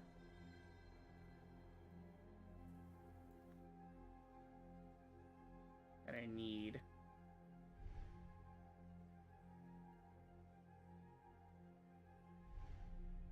See, this isn't ready for anything. Oh, maybe the crank goes on this. Oh, yeah, okay, we gotta combine those. Let me crank that, and it turns it into a different shape. Maybe we can put that in here? Yes. Yes. What the fuck? The dude makes the whole shrubbery move. Okay. That's interesting. So that's all locked into place now.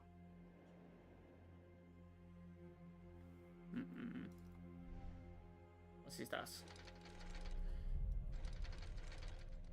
Yellow, representing the sun, I guess.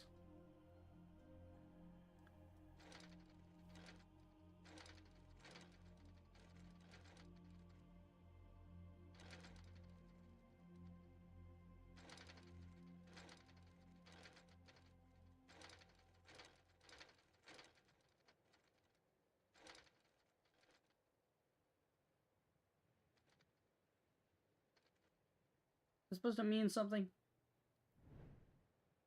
No freaking clue. Okay, what do we got here? Get a spinny. Got a little tiny piece here. Special key. And a winged key. Anything different about these keys?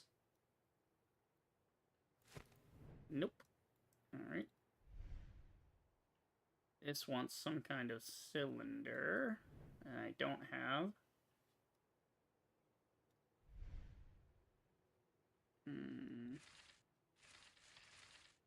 So I'm trying to lock these in.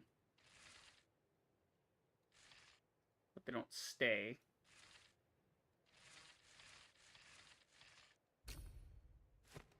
Special key, winged key, and crank. Near the snow-covered statue of the angel is a leather case. What? Leather case sitting on the bench. You mean this thing? Yeah, I wouldn't call that a leather case. Doesn't look like leather. It looks like wood, but...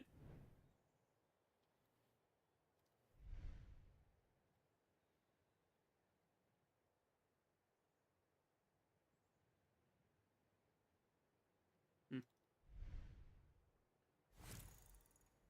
Try rotating this around. Ah, maybe we're matching the bottom.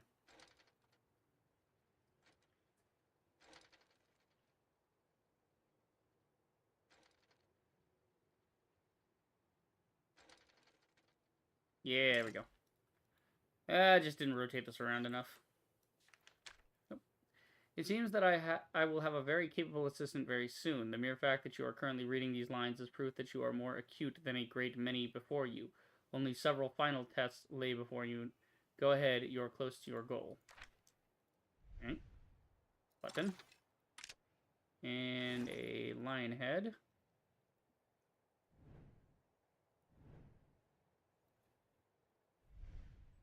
Okay, where would the lion's head go? What kind of insert are we looking for? A triangle? Okay, so put the lion head here.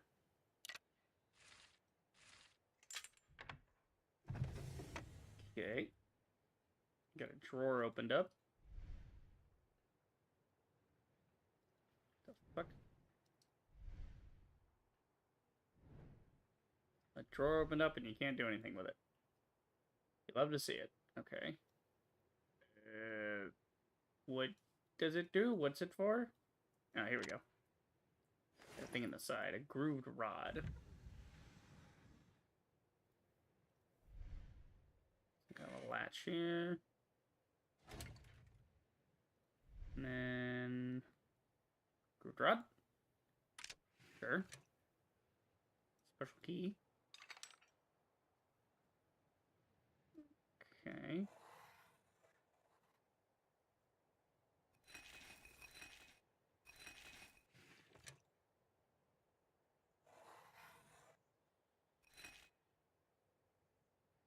I'm missing a key. Yeah, the wing key's not gonna work there.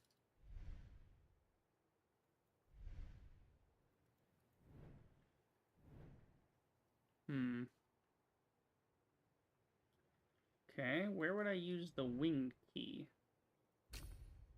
Got like a screw thread on it. Where would you put the wing key?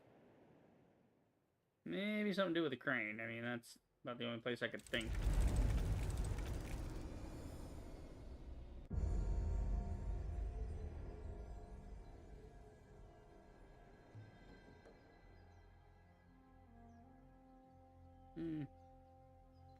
Ah, wing key. Nope, nope. Ladder. There we go. Right. Winged key. Winged key. Oh, come on. That's horse shit and you know it. Okay.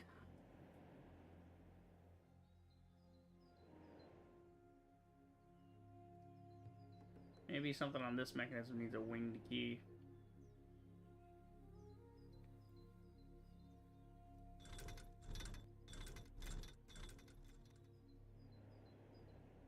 Okay.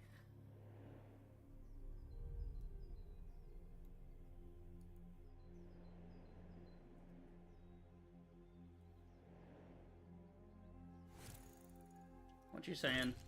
The winged key material will surely fit somewhere on the cabinet under the snow-covered angel.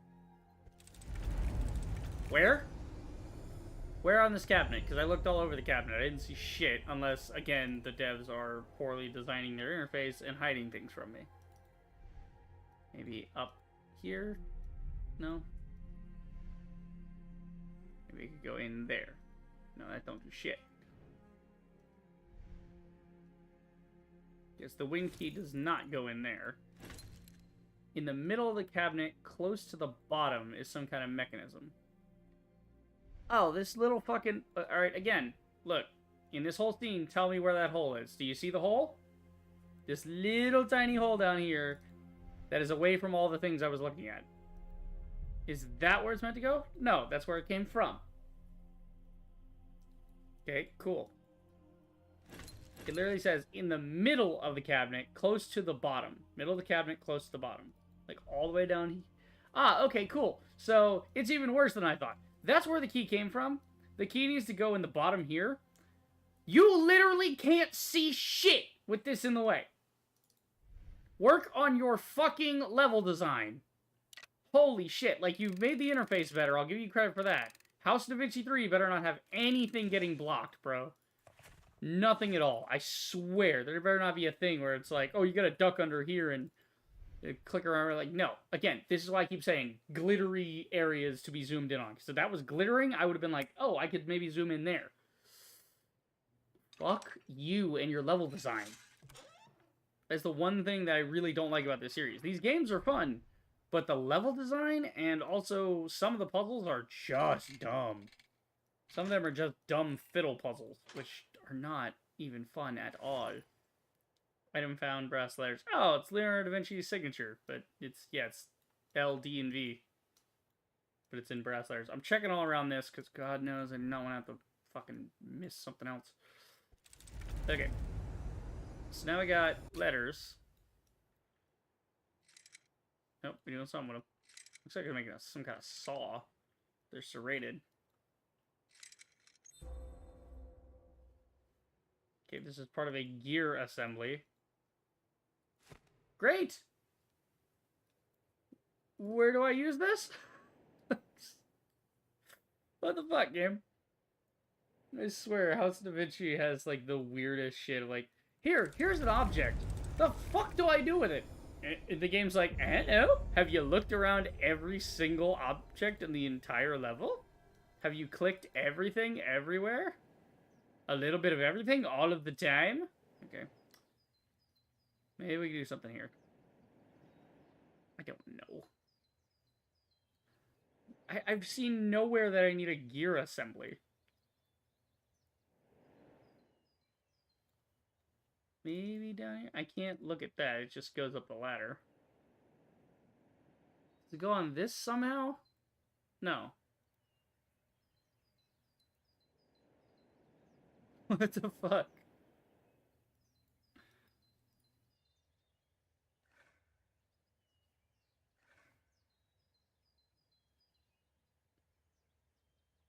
Okay, so the ladder's gotta stay where it is. We're not doing anything with that. What the fuck are you talking about? Small, inconspicuous object on the stone between the gazebo and the snow-covered shrubbery. What the fuck? The stone block between the gazebo and the snow-covered shrubbery.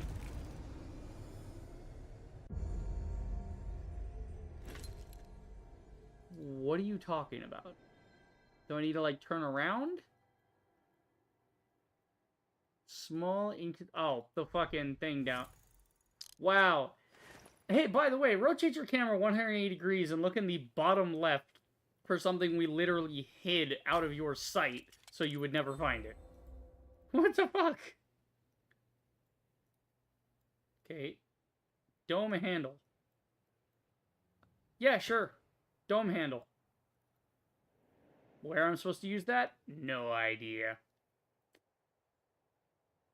It's gotta be the crane, right? Like, that is the last fucking thing that I have to interact with at this point. God, we've been at this for like 2 hours already. It's almost 2 hours of this nonsense, and we're not even through the first chapter. Oh, God. My brain is not big enough for the fucking... Actually, my brain is too big. That's the problem, is I'm looking for clever puzzles with clever solutions. The devs are like, did you look in every corner? Yeah, no, yeah, that's what my definition of a puzzle game is. Stare at everything in the room and then click a random shit until it works. Okay, go get the block.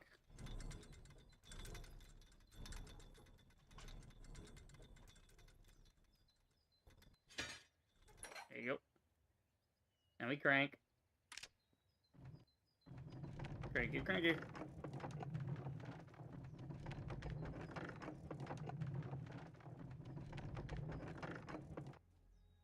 I have to go over there to do it.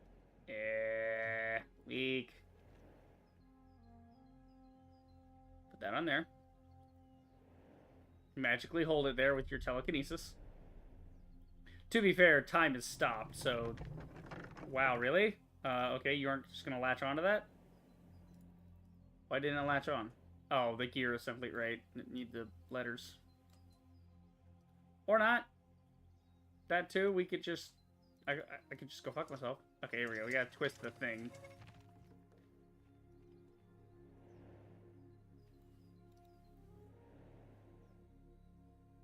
Okay, then we can pull the block up. Not sure what the hell the block is supposed to be for. What's the block gonna do? Remove the stone slab. Okay. Got an achievement for this.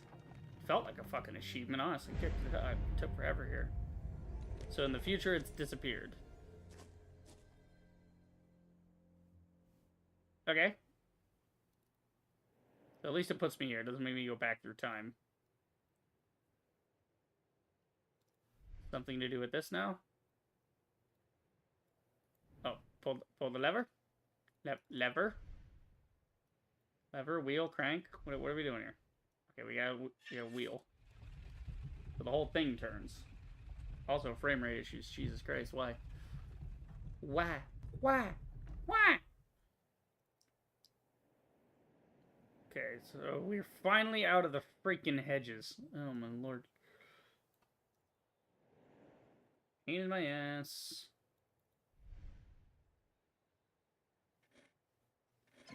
Okay, unlatch it. Put the gears in. And now the door shall open. Bello. What up, Leo? Oh my god, he's painting the Last Supper. See, that's cool! Why do you put such frustrating shit in front of me? I just want to hang out with Leonardo da Vinci. I told you clearly that... Oh, is that I love the way his eyebrows are. He's like, oh, you're not a moron. Got it. When I'm immersed in my work, I tend to forget the world around me. I thought that Yeah? they sent me another letter from the abbot in which he will ask me for yet another time, when will the mural be ready? As if he had no idea that his constant questioning will not speed up the process at all. I love that you can see his structural work in this. So, like, Da Vinci was famous, like, absolutely famous for his use of perspective. And everything, he was also an engineer on the side. He was an inventor. So everything to him was mathematics, and art was no exception. So art was also mathematics as well. So it's like a blending of, you know, science and beauty. So he would do these things where he pulls lines through all the fucking place. He would line everything up. He would measure the distances to get all the perspective correct in, you know, building, whatever. This is actually something they teach you in the figure drawing, by the way. If you ever take a figure drawing class, they'll have you draw on boxes. And the way they did it with us, they had us do the boxes first, right? Do a self-portrait first, do the boxes first, fuck it up so that you can be like, okay, I fucked it up. How do I not fuck it up in the future? And then they would teach you the correct method for obtaining certain ratios. It's the reason you see it's the one rule, right? Not really a rule. It's the one technique, right? The one technique is you pick a part of what you're looking at and you say, okay, I'm going to draw this part correctly and say that this is the center point. This is the cornerstone of the whole thing. So everything has to be proportional to this, right? This doesn't move. Everything else moves around it to fit. And so that's why you see the stereotypical thing with artists is like them like holding up a pencil, you know, like this, or like the thumb. It's because they're measuring something using like their thumbnail, pencil. The way we did it, we had a piece of string. We would draw the string across like this. We'd hold it tight and be like, all right, the one is this big, so it's 1, 2, 3 across the page. If I was drawing Leo here, I would pull in and I'd say, okay, first off, where do I think his 4 points are? And that would be the upper point would be here. The lowest point would be down here at his other foot. The rightmost point, probably somewhere in here. Leftmost point, end of the board.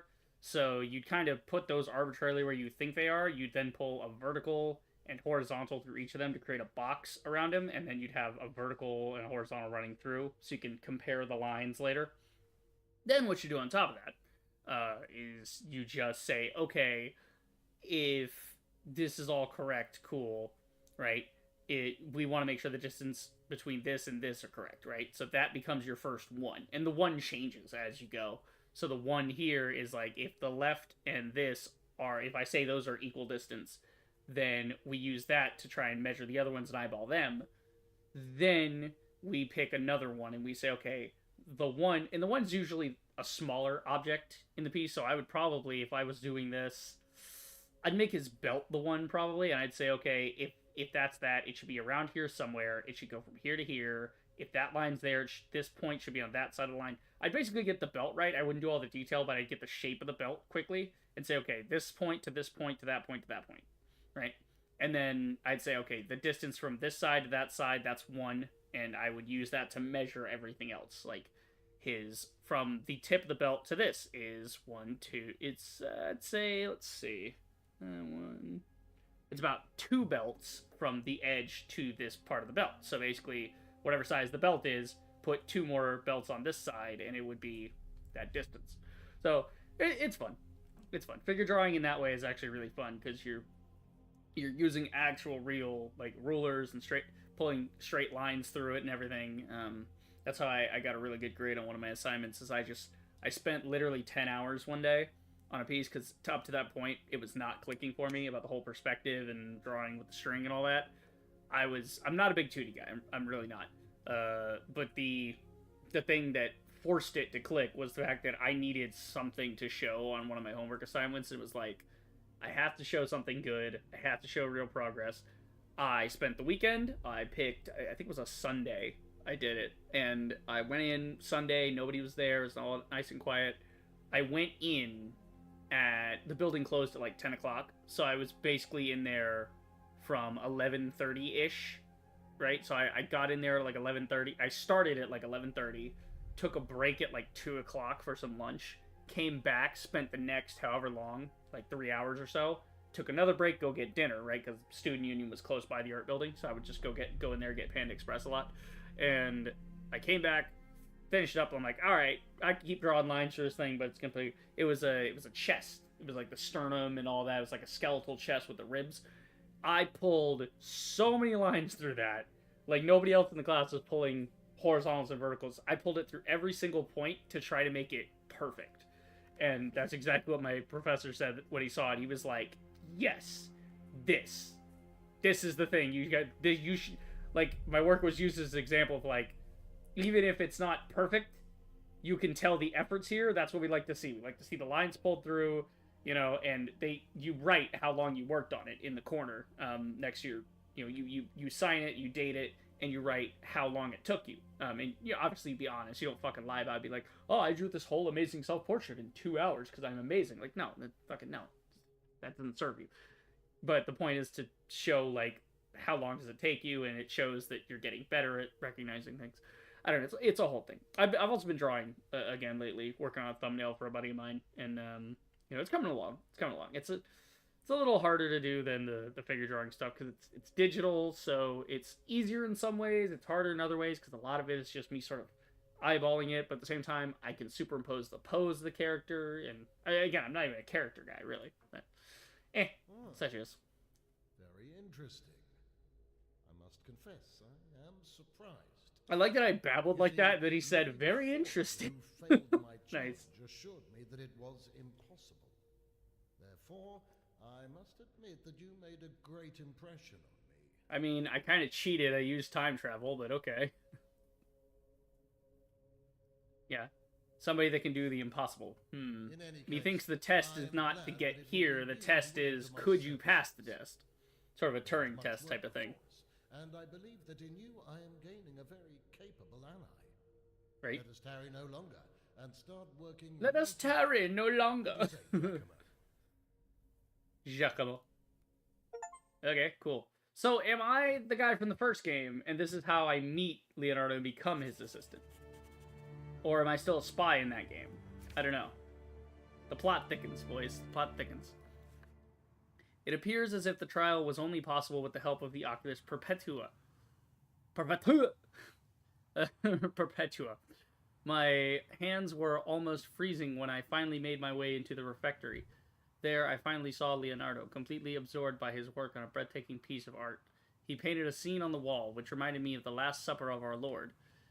Master Leonardo da Vinci accepted me into his service, and no words can relate what an honor it is for me to work closely with such a genius. My enthusiasm is dimmed only by thoughts of the true reason that led me to this trial.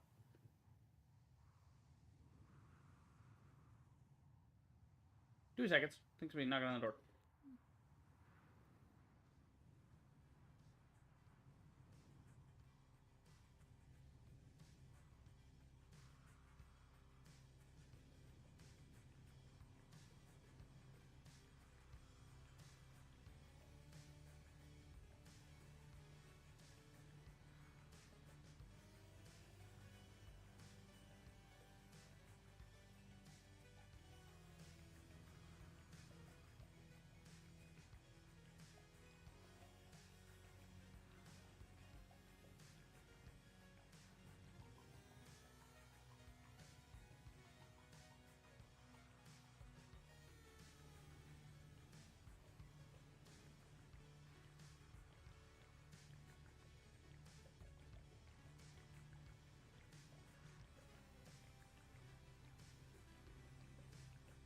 You return.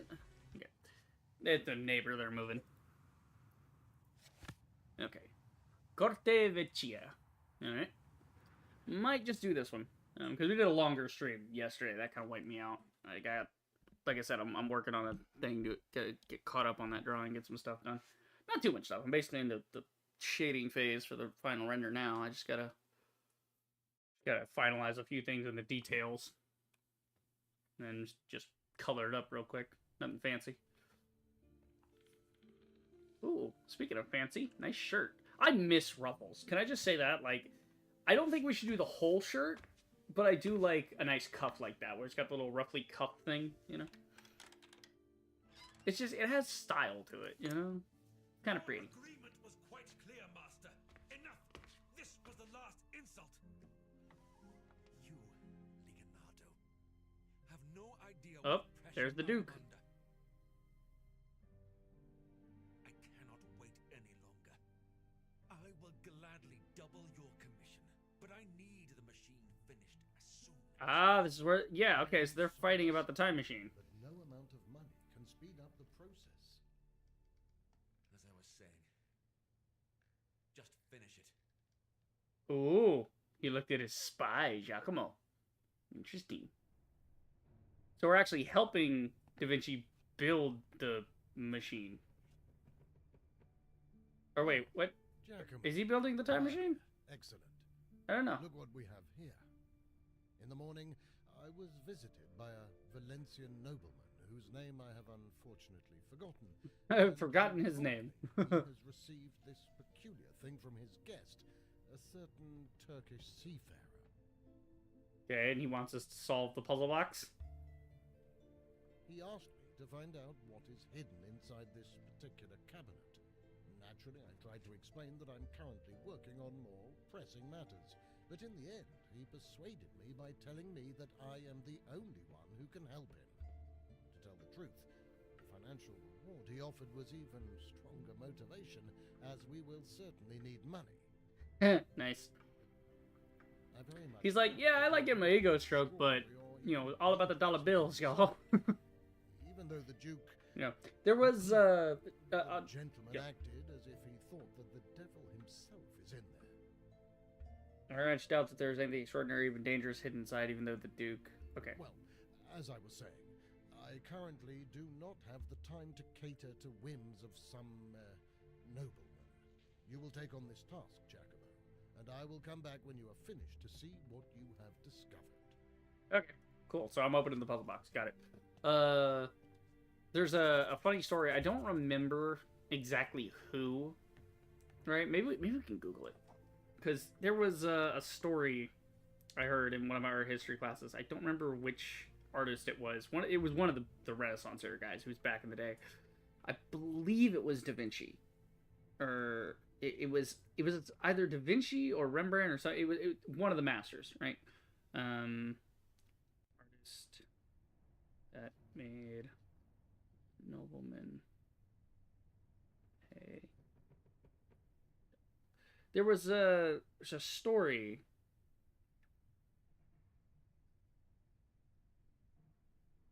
Who is the artist? Most expensive art ever sold. It's a portrait of some sort, right? There was some kind of portrait he was doing of one of them. fucking Google AI is giving me an answer about it, but it's whatever. I don't trust the fucking computer. I never will.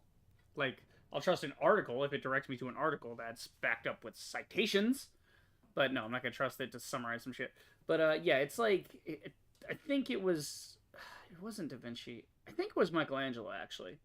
So it was Michelangelo, and he was doing a painting of some nobleman, some simple commission. It only took up a couple weeks, right? It wasn't anything fancy, and he did it. And then the nobleman got too big for his britches, and he thought, "Oh well, I am blah blah blah of blah blah blah." So whoever the fuck he was, we remember Michelangelo. We no longer know the name of the nobleman. Who cares? And so he basically goes to Michelangelo. He basically sends him a letter or something before he arrives. He's like, I'll be there to pick up the painting, whatever. But you know what? Let's just consider this fine. Basically, it was like one of the first cases of, work for exposure, right? Like they don't want to pay. After they had already agreed. He'd already agreed to pay him. That was the thing. So Michelangelo went ahead and sent him a correspondence and was like, okay, just for you being an ass about it and refusing to pay, just, like I told you how much I owed you when we started this, you're now going to pay me double or I will burn the painting. And so what happens? Fucking Michelangelo strapped one on and just the nobleman paid him double. He got double on a commission because he's Michelangelo, he can charge that much. He's one of the masters. You could just be like, yeah, fuck you. And everybody else was like, yeah, that's fair. Yeah. Stop being an ass, Steve. I fucking love that story though. It's a great story. Should start by inspecting the cabinet from all sides. So no shit. Okay. What do we got? We got a gem. Okay. Corte Vecchia, Milan. It is my third year working with Leonardo da Vinci. After finishing the fresco in Santa Maria del Grazie, the master moved his workshop to the Palace Corte Vecchia, close to the Milan Cathedral. It is an older but extensive building with a number of ateliers and workshops. Okay. In them, Leonardo works on several works of art, inventions, and some commissions as well. I do my best to be a useful assistant and to learn from his wisdom as much as I can. Preoccupied by the work, I had no time to dwell on why I am here. I started to get used to the idea that the Duke had forgotten all about me. How wrong I was. This morning I saw Borgia in the courtyard with Leonardo in a very emotional conversation. It seems Leonardo is already working for him. That means the reason for why I am here must be something else. I fear that Borgia came for a tribute with interest on top, and I will have nothing to pay him with. After I came to the workshop, the master assigned me a curious task. He was asked to inspect a peculiar cabinet by some unknown nobleman, and I am to find out what is concealed inside. Even though the master tried to hide it, the nobleman can only be Cesare Borgia, and the cabinet was only a pretense for the Duke's visit to Leonardo. That got me thinking. During their morning conversation, the upset Borgia demanded something from Leonardo, something that should have been done a long time ago. Nice pun. So definitely nothing to do with this cabinet. Right, so they're talking about the time machine. Borgia wants Leo to do the time machine. But he's like, look, bro, you can pay me as much as you want, but science takes time. But he's also probably bullshitting him because he doesn't want to give the guy time travel, because that's, Okay, we got a moon up here. There's a moon on top of that. Something down there? No, I can't do anything down there. There's something going on up here. Anything crazy? Nope. Okay, there's a pyramid in the middle. Hieroglyphics on it. Interesting. Ornament in the ring in the upper part of the cabinet between two half moons. What? This thing? The ornament in the ring. What, this? Is that what you mean? It's an ornament in the ring. The ornament in the ring. I mean, this thing? What are you talking about here? What the fuck are you... Seems that part of the ornament is dimmer than the others. Maybe a sign of manipulation. Which ornament are you talking about?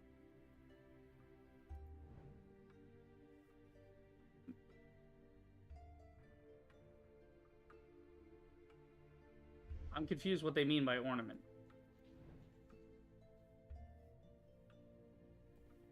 The ornament between two half moons. Okay, you mean this thing? Oh, this thing. Okay, that's... They're talking about, like, this area, but this one's darker. Got it. I didn't even see that. It's just blended in with the woodwork. Swear. Okay. Some open up on the side. No, two sides. We got a ring. Serrated band, huh?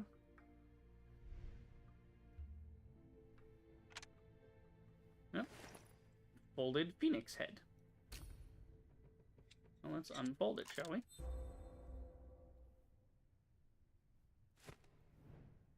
Alright, what about the other side? We have another head of some sort. Oh, the head with a screw. Oh, it's a little, it's like a Sikh. Got a little turban, yeah, and a beard. You got two little figureheads. I would assume one of them goes in here. No? See, there's this moon thing going on up here, but that's not anything. Can't do anything on the bottom. No. We got some heads. Yeah. That's another thing people don't realize when they talk about the Masters is they had whole workshops. They had studios where they would have apprentices. They would teach them, you know, the basics from the elemental level of art. Like, because back then you didn't have a lot of universities and stuff. You would have private tutors, right? Like, people that were artists would come in and teach people that had money how to paint. They would literally come to their house, or they would go to their studio and they would teach them with private lessons. But there was really no... Like, the idea of colleges were, even at this point, still kind of like... The idea of higher education, or even standardized education, was not really a thing. Wasn't even until you know, Rockefeller, before we got the modern education system, which fucking blows, because it's not designed to actually teach anybody anything. What you're teaching them is just how to be a subservient worker, and nothing more. Because, you know, that's what happens when you let a fucking capitalist come up with your education system. Middle of the cabinet, side facing the door is another ring. It looks like something could fit inside. Okay, yeah, what, right here? I tried this already. What are you talking about? Maybe the blades? Okay, the blade goes in. Got it. The serrated ring.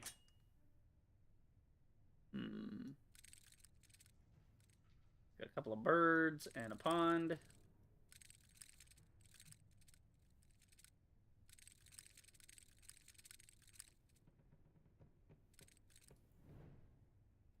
What?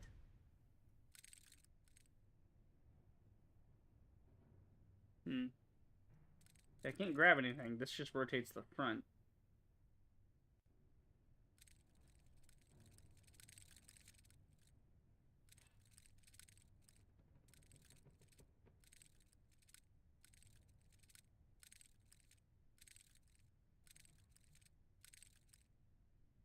Oh, we have a ring on the outside. Okay. Oh, that changes the... Okay, now we can spin the green. Okay, so what all do we have here?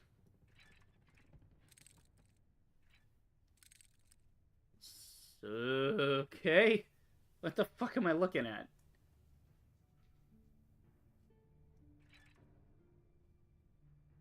Well, they all seem to be in a different orientation. That one should go that way. Green could be like that. The yellow here and the blue at the top. Something about hieroglyphics. Yeah, this thing's trying to do hieroglyphics with me.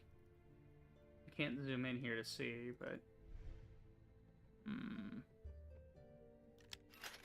Oh, you push a button. Okay, owl. Snake. The top is some kind of a thing, I don't know. Oh, it's different height levels. Okay.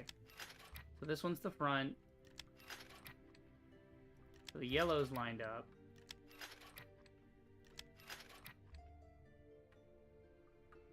Okay, which one's out of alignment? The blue needs to be at the bottom. I didn't even think to push a button. So something needs to go at the top. Probably the red top? No, that's closer. God, depth perception's not helping me here. We got it. We just switch the blue and the green. Yeah, there we go. All I do is swap the blue and the green. Okay, now we got a whole thing happening here. Oh! Okay. Phoenix Head. There you go. That's cool. I got that going on. Alright. What's the book say? That would explain the master's... Oh. Okay, so he's talking about the thing. That would explain the master's absent-mindedness. Any other time, we would gladly and with interest inspect such a precious device himself. Today, I work here in this workshop, which has a room above on the upper floor. Nobody has access except the master, and he is spending a lot of his free time there lately, getting in there and finding out what he is working on so intently. Now that would be something. I would have something for Borgia and would be rid of him forever, hopefully. The price of my freedom seems almost too high. The idea of betraying Leonardo is more daunting. I mean, yeah, you could just tell Leo, like, hey, I was hired to be a spy, but I don't want to do that anymore. You know, what can I do to help? Just be a bro. Okay, so obviously there's a certain setup here with the hieroglyphics.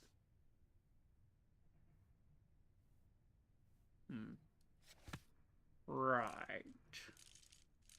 So we got a bird, snake, tomb, and a squiggle. Can't move the bottom one. These are all lines and things. Okay.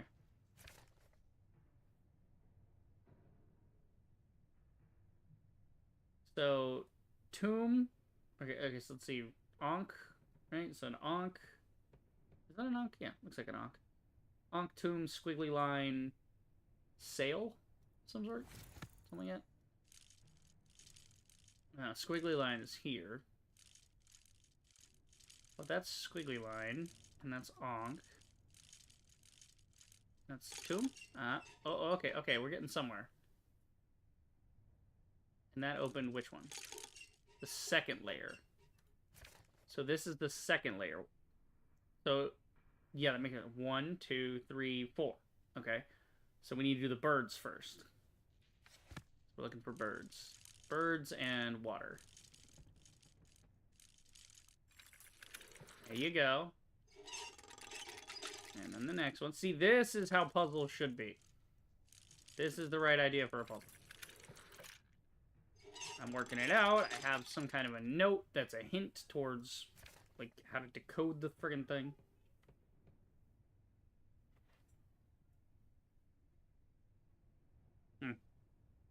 My neighbor, she's visiting. She, like, the one that's moving. She hangs with my mom sometimes. Let's see. Right, so that'd be dashes, window, snake. So, dashes, window, squiggle. Dashes, window, yeah, worm, and then snake. There you go. Okay, so then just process of elimination. Use any of the ones you haven't used yet. There we go.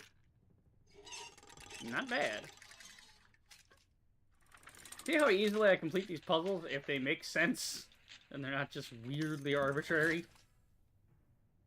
The fuck? Okay. This looks like some sort of dude. Gotta put his head on.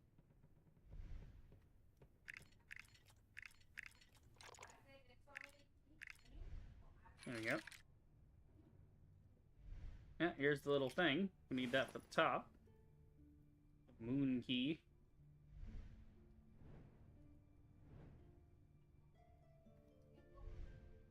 Moon key. Okay, twist the moon key. We got a ball. The ball goes in here. Alright. Up. Getting bigger. Get more complex. Okay, the bottom is some kind of dragons or something. Okay, that needs a key that I don't have.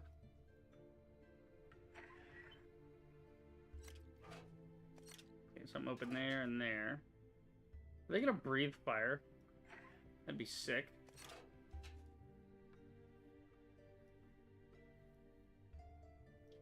Okay. Got a bottle of something. Vial of unknown liquid. Okay. What can I do in here? Can I give it the liquid? No. Of course not. That would make too much sense. That'd be too straightforward. We can use the liquid over here. We can do something over here.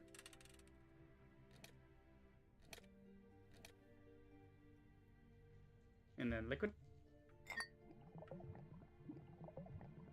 There you go. I got this. Fills up.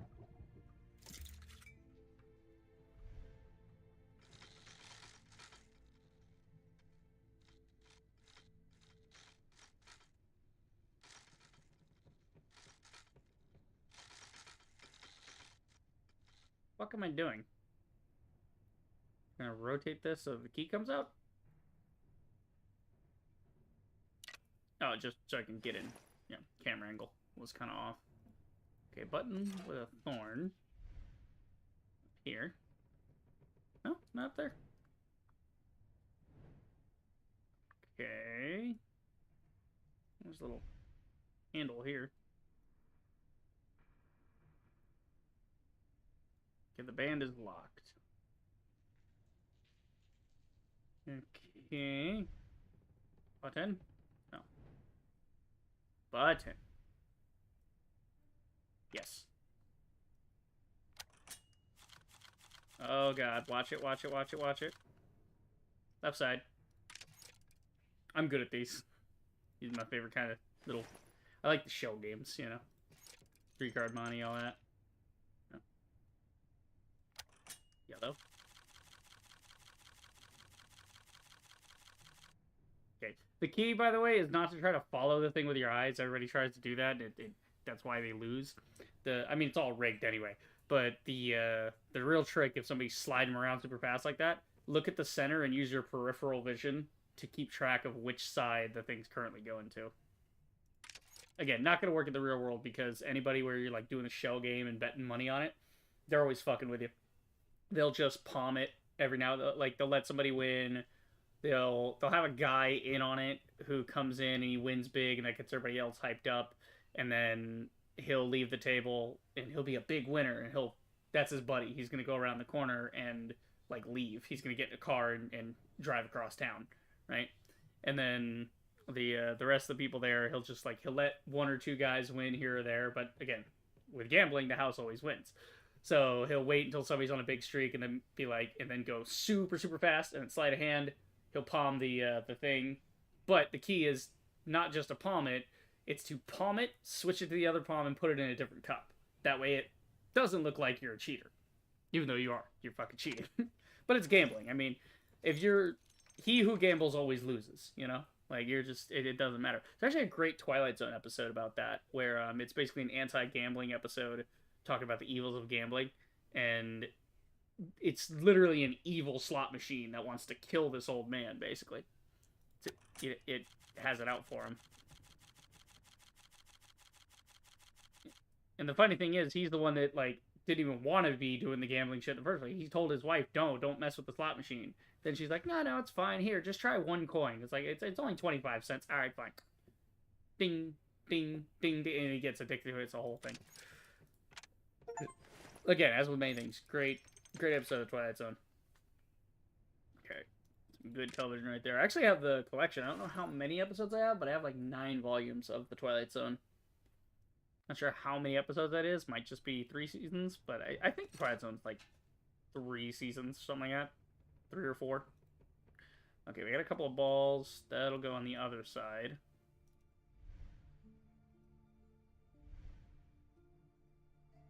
Maybe. Like this. Yeah, no. Twist to open her up. And some pellets. These will react with the fluid. So yeah, let's make it like a fuel for the dragons to spit hot fire.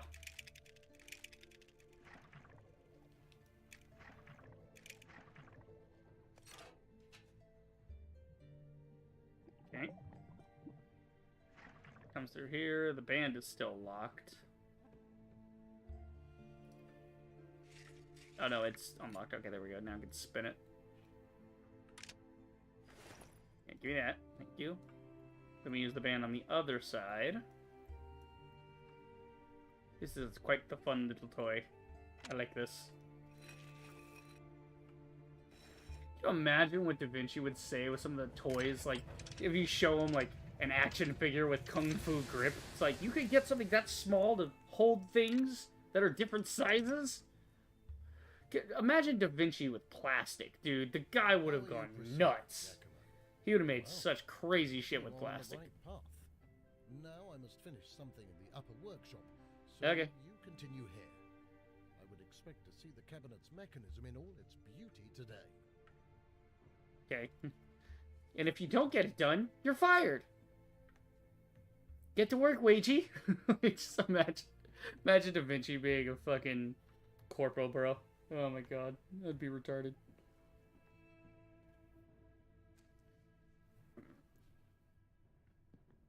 Oh, his feet are sliding around a lot on this animation. Yikes, Captain. Gotta nail down that animation. Got something in the notes.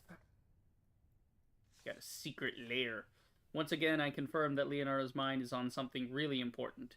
He just briefly commended my progress on the cabinet and went upstairs. My assumption was correct. The reason we are here today is for the master to be able to devote himself to working on his secret invention in his study, like several past evenings.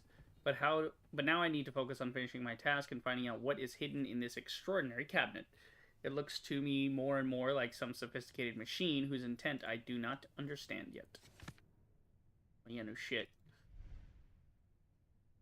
Okay, so we got that. This dragon's down. Something in his mouth. Yeah, it's hiding shit. Okay. Oh, there's more shit coming out of the pit of nothing. A new mechanism comes out of the abyss.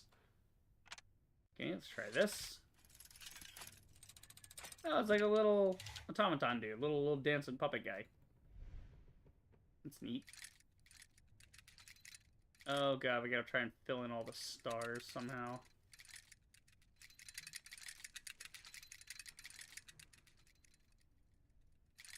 Yeah, there is an outer one. Okay, I was looking for the other thing that spins, because you know there's gotta be. Is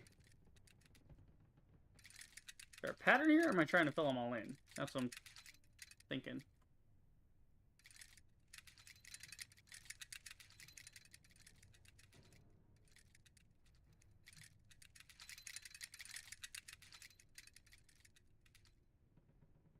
Okay, there's gotta be a pattern. These don't seem to fill in everything.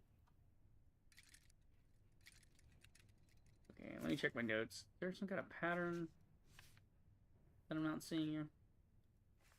No. Okay. Let's check out this guy. See if he's got anything. He might have the answer in the box, actually. A little... Oh. There we go. Give me that. Okay. There it is. That's what I need. Trying to do Sagittarius. Yeah. No. Okay. Some over here too. Okay, but right now we got the plate for this. Put that over it. So we're trying to do Sagittarius.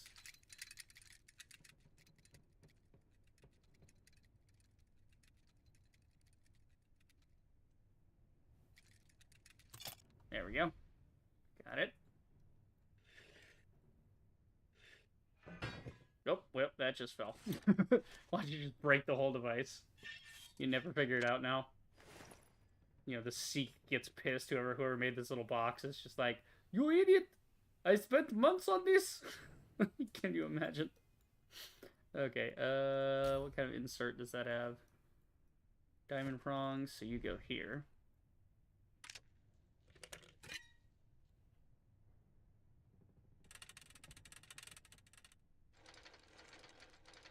Oh, okay, it's like a map.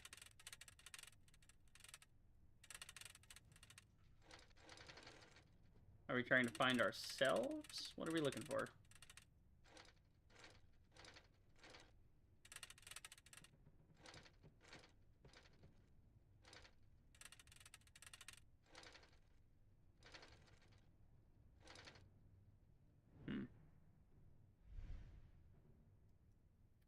Right. Can't do anything with that. It's locked in right now. Don't do with the map here.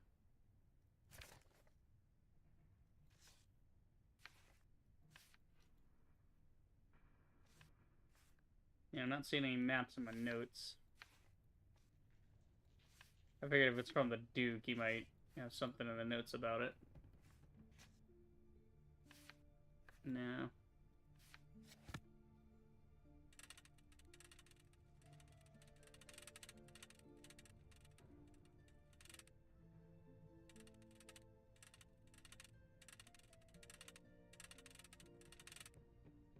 So there's only certain positions it can even align to.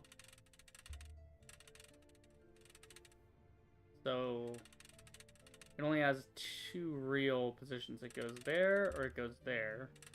And that just rotates the map. That scrolls the map. Oh! I did it. I didn't mean to do it, but I did it. Okay, cool. I don't know what the logic there was. I think it's supposed to be that, but the texture was so low I didn't even really take notice of that. Okay, I got some kind of stick. Oh, it's a wooden brush. Oh, he's a painter. Okay, he's a painter. He wants his brush, doesn't he? Give him his brush, you ass. Put it in his forehead. Imagine. No, like, he's got a little hand. I can't put his brush in his hand. So it's a little wooden paintbrush. He wants his paintbrush. Obviously. What the hell, man? What the hell is this bullshit? Okay. Yeah, why can't I give him the paintbrush? There's something I'm missing here. Give him the paintbrush. Give him the paintbrush. What the hell else would it be? We can zoom in on this. Okay, yeah, you... Oh, lever in the map. Okay, there we go. That's how you get stupid fucking thing. Because it's on the other side, so I just didn't even take note of that. Do that so his hand can come out. Now he gets his paintbrush. That's a big-ass paintbrush. Okay, up. He's doing something. Up. Now he's sitting down. Okay. Button. He gets a flute. And part of a flute.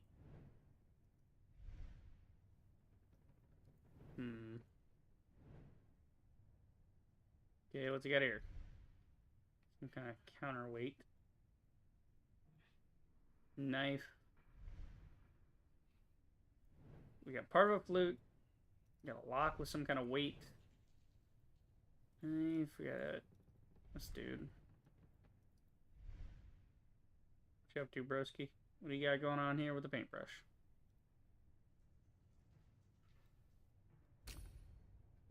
Part of a flute. We have to get the other part of the flute, obviously. There must be something to do with this. Maybe we change it back to red, it'll open the ball at the bottom. Oh, wait, there's a sneaky lever. Ah, sneaky lever. Small key. Okay, that must go to the other lock. Over here. There you go.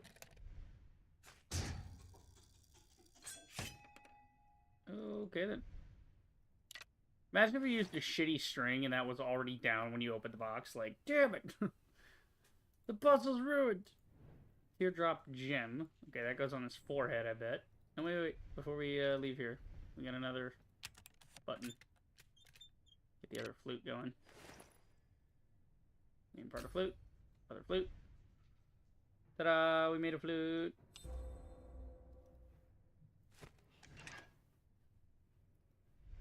Okay, so he put the gem in his turban. There we go.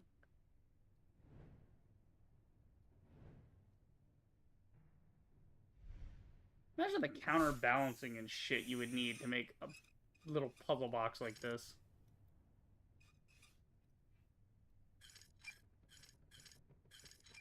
Put the flute in, and then it plays the flute.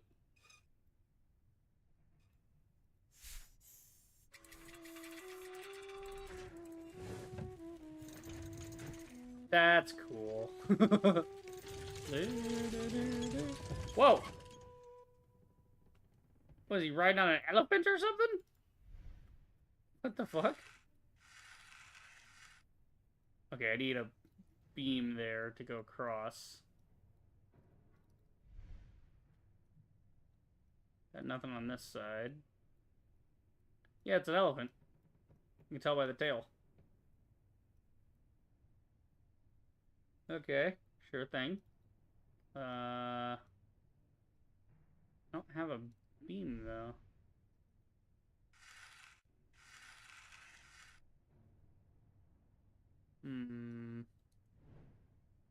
We must free the elephant. Right now, the elephant is caged. And I like the music, but, you know, don't want the elephant all locked up. What the fuck are we doing here? Yeah, it just zooms into this part. There's nothing to look at, really. Looks like you stick a sword or something in there. Dab the elephant.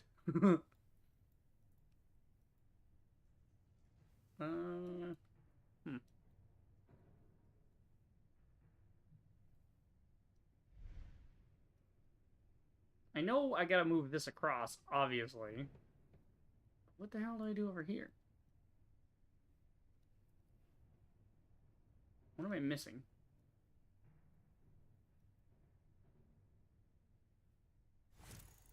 Okay, there's a hint. On the bottom of the cabinet, 4 large animal legs appear. Maybe I should look at them more closely. Okay. Oh, there we go. I couldn't... Again, the interface giving me issues. Not nearly as bad as the other game, but still pretty bad. Okay, so that should be the gold piece we need. Pull this over. Okay, we get into the middle of the elephant now.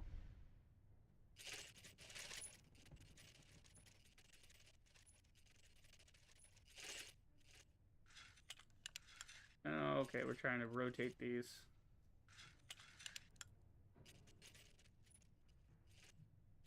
What? Okay, so you can't rotate that one. That one has to always be gray and red, so we're trying to transition it.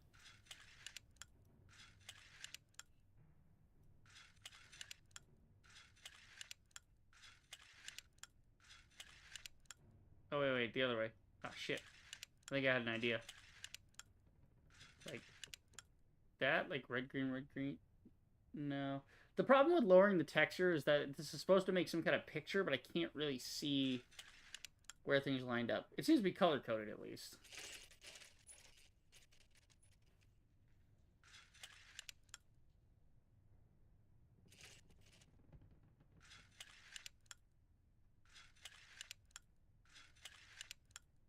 Yeah, I'm trying to line up all the gold bits.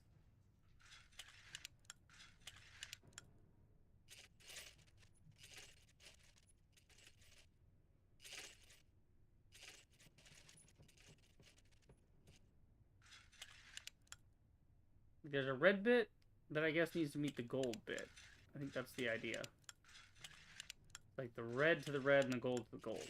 Like gold on the bottom, red there, and then they somehow meet in the middle with different colors. Yeah, see, it's only certain areas are accessible at certain times. You have to keep moving back and forth.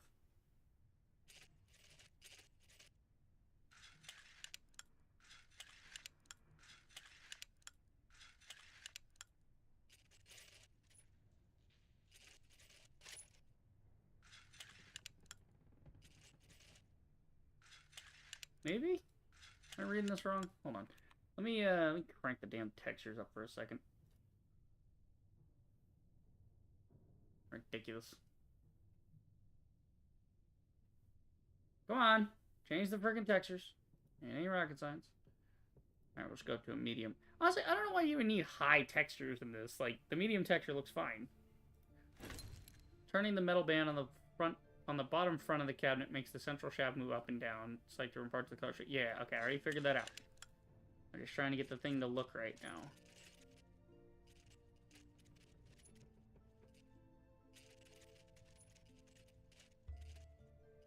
Oh, okay, I see it. I see it. I see what's going on now. I'm gonna go ahead and change the texture back just in case that's impacting frame rate. I'm trying to minimize frame spikes. Okay, it's this thing. That's what's aligning it. It's not like predetermined positions. It's how high or how low it goes is based on this.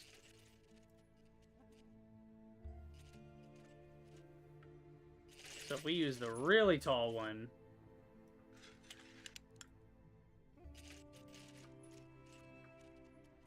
yes, we got that changed to gold now.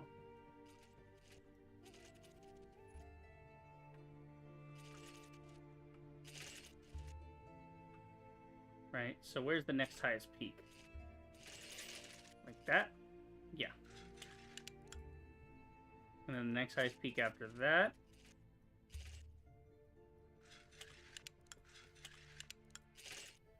God damn! I was pulling this! Whatever. It's fine, it's fine, it's working, it's fine, relax. Nobody freak out.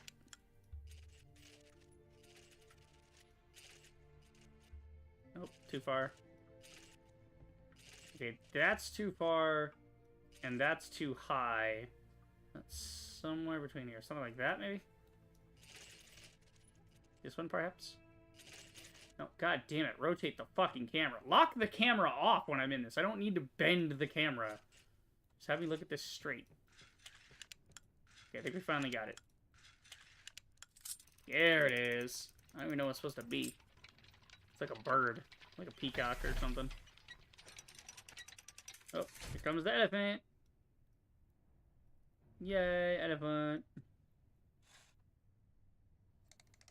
Okay.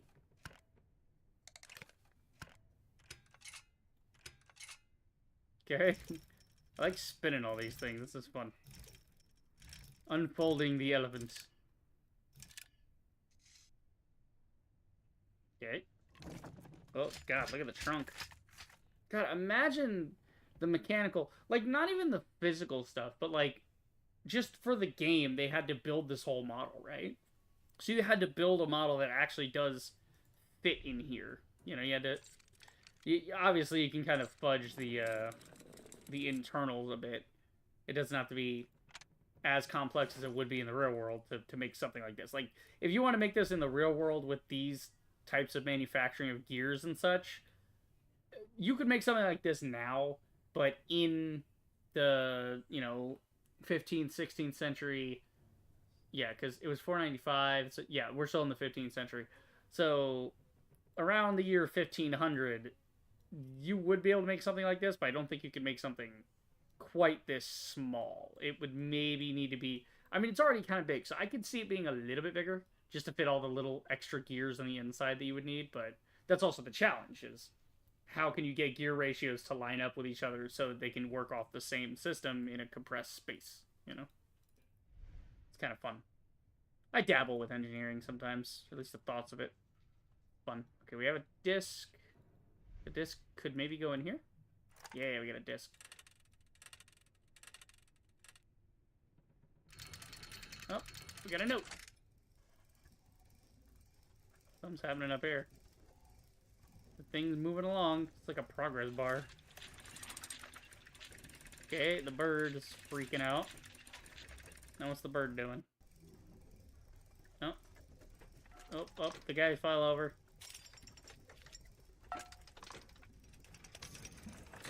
Alright. And we got a ball going in here. That little flute dude, painter guy, whatever. He's spinning. Okay. Things are happening, bro.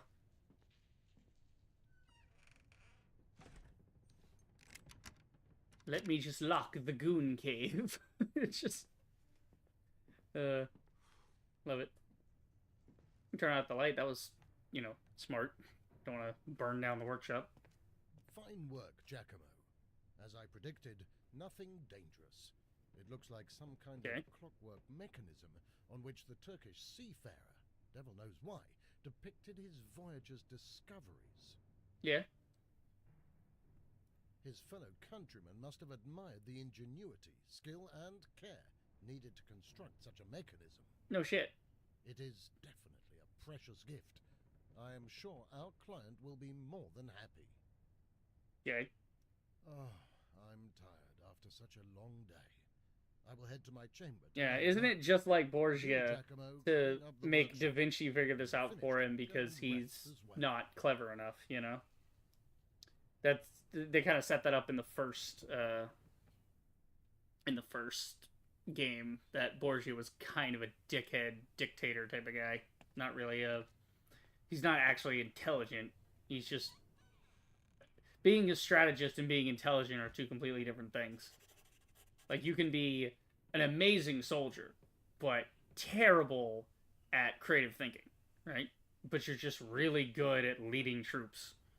Napoleon, for example. Napoleon was a horrible human being. Like, on a personal level, he was a piece of shit. He was always angry.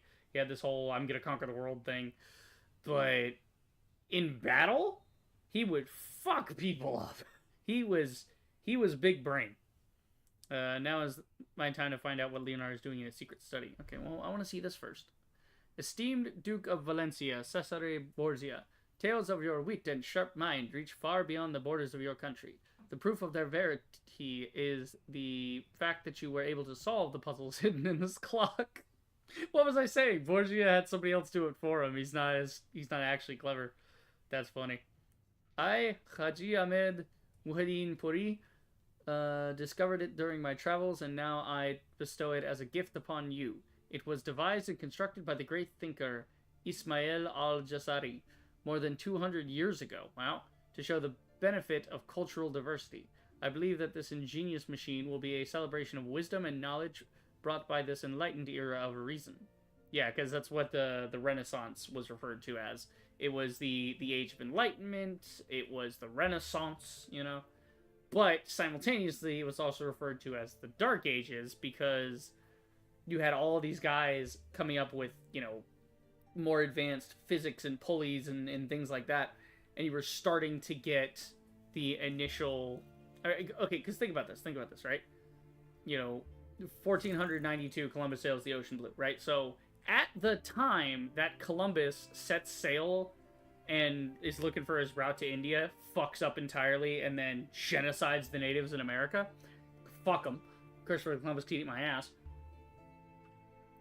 But, yeah, at the same time that's happening, you're also, at the same time, you're getting, like, Leonardo da Vinci and shit. Right? In the same era, you're getting Leonardo da Vinci, Christopher Columbus, and then on top of that, you're getting, like, friggin' bubonic plague and the, burning of witches and things, right? Like Joan of Arc and shit. Or, actually, I think Joan of Arc was earlier, but you get the idea. Was it? Okay, hold on. When was Joan of Arc? Joan of Arc was around... Yeah, she was around the 1400s as well. So, that period. Because, think of it this way. The Dutch, right? So, the Dutch then arrive in America, and they start doing their thing. Like there's, like, Dutch settlers and things that come to America, start trying to colonize on the eastern shore around 1600 or so, right? It's that kind of, like, 1550 to 1600, that era.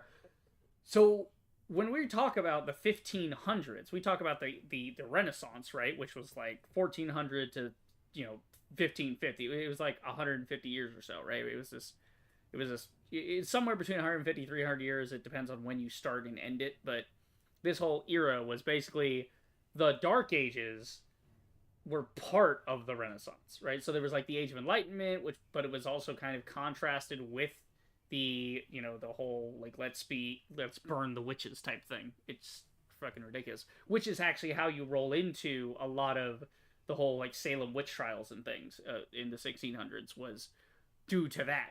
And then you get the 1700s. 1700s, the colonists are now established, which then becomes the precursor to America. The 13 colonies start becoming bigger, right? So the British are doing their thing, colonizing. And then you get to the 1800s. So then the precursor to that, history is fascinating. When you look at the way culture gets, set down the chain, right? Like every generation gets a little bit of the culture before them, but they also are supposed to be progressing the culture and changing it, right? In the same way that, let's see, 1066, Battle of Hastings, right? 1215, the Magna Carta, I believe.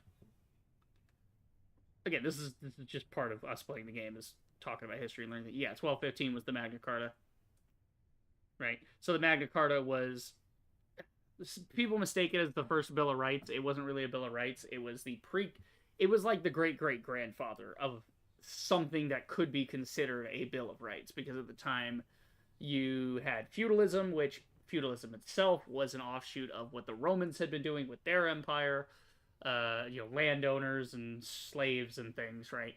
And then the feudalism was like, everybody has to listen to the king because it's a monarchy. Well, the king got into some wars, right? The king in Britain specifically. He got into wars with France, and he went in and basically he was like, I'm the king. We're going to put all the money towards the war effort. And then he got obliterated in the war, made terrible fucking decisions. Everybody hated him for it. And so basically all the noblemen who oversaw, like, they saw over it, they overlooked, what the fuck am I looking, what am I looking for? Oversaw? No. There's a word here. Not overlooked. Watched over his territories, what I'm trying to say. There's a freaking word for this. Managed his territories, the ones that oversaw, no. What the fuck is the word I'm looking for here? That's not oversaw. That's not a word. I mean, past tense is oversaw. The guys who were overseeing, I should say. The best way to phrase this would be the noblemen that were overseeing his territories were pissed because basically a lot of their wealth got taken as tithe to the crown, and then it was used for the war effort to pay for, armor and knights and food and things. And then the war did not, basically they didn't get any return on investment, right? So basically they just lost, they didn't lose a big war. It's not like France invaded Britain, took over. Like, they didn't physically lose. It was that they financially lost, and they lost some of their wealth, which put them into lesser positions of power. So they were kind of pissed that, like, hey, basically the crown owes us that money back because you said you were using it for a war, and then you didn't win the war. What the fuck? And, it's basically it was a list of grievances from them at the time. The Magna Carta was basically saying the king can no longer do the Magna Carta, really what it was a precursor to not democratic rule, but the idea of parliament. So parliament, as we see in England, I mean, you had, again, the Romans had a senate, but then you had a lot of the guys doing the king thing, so you didn't really have a senate. And then later, basically the British figured out, oh wait, that's why the Romans wanted a senate. Got it. Because the senate is supposed to be doing the daily operation things and keeping the emperor in check. And not full check, he's still the emperor, he can still order things around. But it starts the ball rolling there, That's kind of interesting. It's very, very interesting. Controversy. I believe that this ingenious machine will be a celebration of wisdom and knowledge brought by the enlightened reason. The machine was contrived through rigorous research of discoveries by the greatest sages, mainly from Alexandrian and Muslim lands, and its visage symbolizes Egypt, Arabia, India, Persia, and the distant Asia. So basically, it's everywhere that is not Western civilization, right? Because Western civilization is viewed as Rome through Europe into Britain. At the time, would it even be considered? Yeah, it would be considered, Britannica, Britain, that kind of thing. It's not yet the United Kingdom. We haven't reached that point yet in this timeline, mind you. So then the rest of the world was basically viewed as Egypt, Arabia, India, Persia, and Asia, and those were seen as varying degrees of savage, right? Because they weren't as civilized as the Western world thought of itself. Let's see. In some parts they were right. Some parts they were living, you know, still primitively. Other parts not so much. And I don't say primitive in the derogatory sense. Primitive as in, you know, not as technologically advanced. That's kind of what primitive is supposed to mean. Let's see. Please accept this map of the world as well. A rare gift I made myself and implanted in the clock. Assalamu alaikum, Haji Ahmed Muhyiddin Puri. Okay. Assalamu alaikum. Yeah. I think it's Assalamu alaikum is supposed to be like go with God or something. Basically, it's like, you know, God protect you, that kind of thing. Something like that. It's like have a good day, basically. Like sincerely, that kind of a sign off. He said something about a map. Where's the map? Where's the map? Oh, we gotta mess with that. Do we mess with the elephant's ears? No. Where's the map, you fuck? So here, enjoy this map. Okay. I need to get inside Leonardo's study. Right, okay, so that was just read the note and you're good. Anything here? Oh, there's a bridge he's working on. Look at that. It's like a suspension bridge. Is this supposed to be some kind of rotatable bridge? Yeah, it looks like he has like a base here. Ah, he's using his crane design. So remember he did the crane for the refectory in Milan, right? In the last chapter. He's using the same idea, but on a much larger scale. It's a crane weighted here, and what he's doing is pulling on either side of the bridge. He's pulling it and pushing it with counterweights to make it move. He's making a moving bridge so that you can make a bridge across water, but it doesn't have to be big. You can just move it out of the way when the ships are coming. Something like that. I don't know. Cool. What if I use the Oculus Propensio? Yeah. Great. So go up here, looking at the past, we can see, you know, what's the dealio, how we do.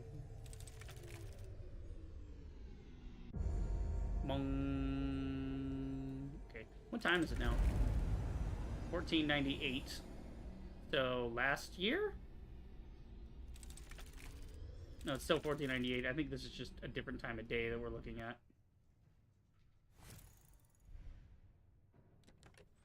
No, it was just open at that time. Ah, and time is frozen, so we can get in here and spy on him. Neat.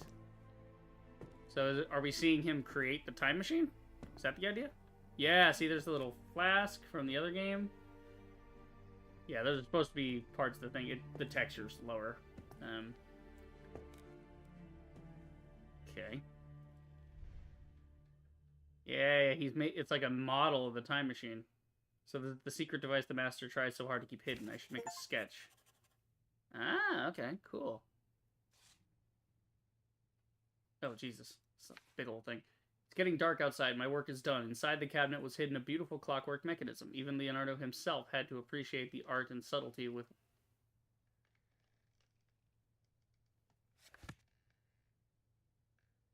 It's high time for me to return to my room. Oh, I was reading the book. I was here. Yeah. Okay. Okay. Bong. Oh, there's the ball. We must hide the ball. Don't come in yet. Doing something private. Like, go away. I'm jerking it, dude. Yeah, what's good? Surprised to see me. I realize that it has been quite a few days since our last meeting. Perhaps you even thought to be forgotten. Isn't that right? But I do not forget, Giacomo. I do not forget. Yeah. Fuck you and your I came sassy to remind hips. you of the debt you still owe. It is time to make a payment. Okay. I know you still remember the circumstances of your release and what you Right. agreed to do for me. Yep. Sure. Why not? The notebook. No, in my notebook. Alright, dick, you don't have to snatch it from my hand. Oh, wow, that's really good paper. It's a really good paper animation. Feels very smooth. Seems that I did not come in vain. Oh, I stole my shit. Man, I want to look at But that. beware. Your work for Master Leonardo is not finished yet. Do not forget why you are here and keep your silence. Leonardo cannot know anything about any of this. Okay. Can you fuck off now?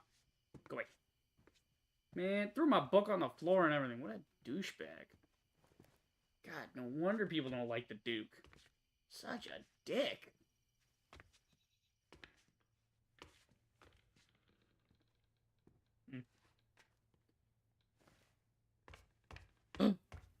Someone has taken Perpetua. Oh no. Giacomo, there was a time when I wrote to you that events you cannot understand are in store for you, and this is one of them. I took the Octus Perpetua back as I need it more than you do. Trust me that this is the best way to protect my endeavor, and even if you do not realize this fully yet, we are in this pursuit together. You need feel no remorse for what happened today. Know that everything is happening exactly as it should. Giacomo, a time when we will meet is coming. Then you will finally understand that you are part of something great and important. Maintain your effort. You are doing excellent work. A friend. So, obviously, Da Vinci was the one that made the Perpetua, right? The Oculus. He made that. So who's giving this to me? Is it my future self that got flung into the past and he's trying to set me up to become him? Or is it Da Vinci himself and he already invented the time machine in the future, got chased by the Duke, went through the time machine, and is now ensuring that things are working in the past the way they should, so that he can outsmart the Duke later. Okay, well, finish the third chapter. I think that's good. I think a nice little 3-hour stream today. Then we'll get started on the next one tomorrow. I'm gonna read the journal real quick, but yeah. So we're at Ferrara, we went to Milano, Firenze. Badia Fiorentina. This is where it happens. It's nighttime, so it's like Badia Fiorentina, 1508 Florence. Ooh, so we're getting there. We're getting there, boys. That's why I made this the trilogy, so if we finish the second game, and then we can roll right into starting the third game, and it won't really matter. Okay. It's getting dark outside. My work is done. Inside the cabinet was hidden a beautiful clockwork mechanism. Right. Yeah. The subtlety with which it was made. The cabinet itself gave me its own testimonial. The nobleman in question was indeed Cesare Borgia. The master is done for today, so I was left alone in the workshop. I am considering how should I get through the locked door into the master's study and immediately feel regret even thinking about it. It has to be me. The guy that gave me the thing, a friend, right? That has to be future Giacomo. Because how would he know that I felt regret? Because I wrote it. I wrote this, I go into the future, I then go back to the past and do the thing with the ball and all that, right? Okay. Wow, that's crazy. It's gonna be me. I'm gonna meet my future self, and then the future self is gonna tell me, like, hey, you become me. That's why I was setting everything up. Maybe that's who was in the tower. Is that Giacomo and Da Vinci conspire to the hold on. Because there was a guy in the first game when the tower exploded. There was a guy in Da Vinci's, like, wingsuit thing. Maybe that's who chases me. Like, you get into the first game, you go through as Giacomo, you find the time machine, you get chased by yourself who's trying to stop you from fucking up the timeline. Wow, okay. Maybe. I love all this time travel shit. This is fun. I feel like a thief preparing for some nefarious heist, but envisioning Borgia skulking around compels me to find out what Leonardo da Vinci is really working on. Leonardo probably knows best why he is keeping progress of his work on this device to himself and away from the Duke. Alas, thoughts of Borgia making a visit are not so easy to dismiss. Either way, I will sketch the progress with all the details. Right, so all he got was this. He took the other bit. Maybe that's what happened. The Duke went to the tower to try to mess with the time machine. He didn't know how it worked because he only had one half of the schematic. He didn't take into account this piston here. Maybe. Right, so that's the note from there. Okay. Cool. So that was a good day of that. We got through it relatively. Yeah, I had to look up the walkthrough of that one fucking thing twisting it. I knew what I was doing with that one, just the physicality and the colors. Pain in the ass, right? That's the only one that was a pain in the ass. The rest of the puzzles so far have been what I've wanted, which is, here, this links to that, links to this, use your brain, this goes here, that goes there. Like, they're a little simpler than the first ones, but like it's good that they're less convoluted, more direct. So, because that's the main thing is what's going to happen with the time machine. You want to get through the plot. You don't want to get stuck on these puzzles needlessly. You know, there's no point to making the player more frustrated than is necessary.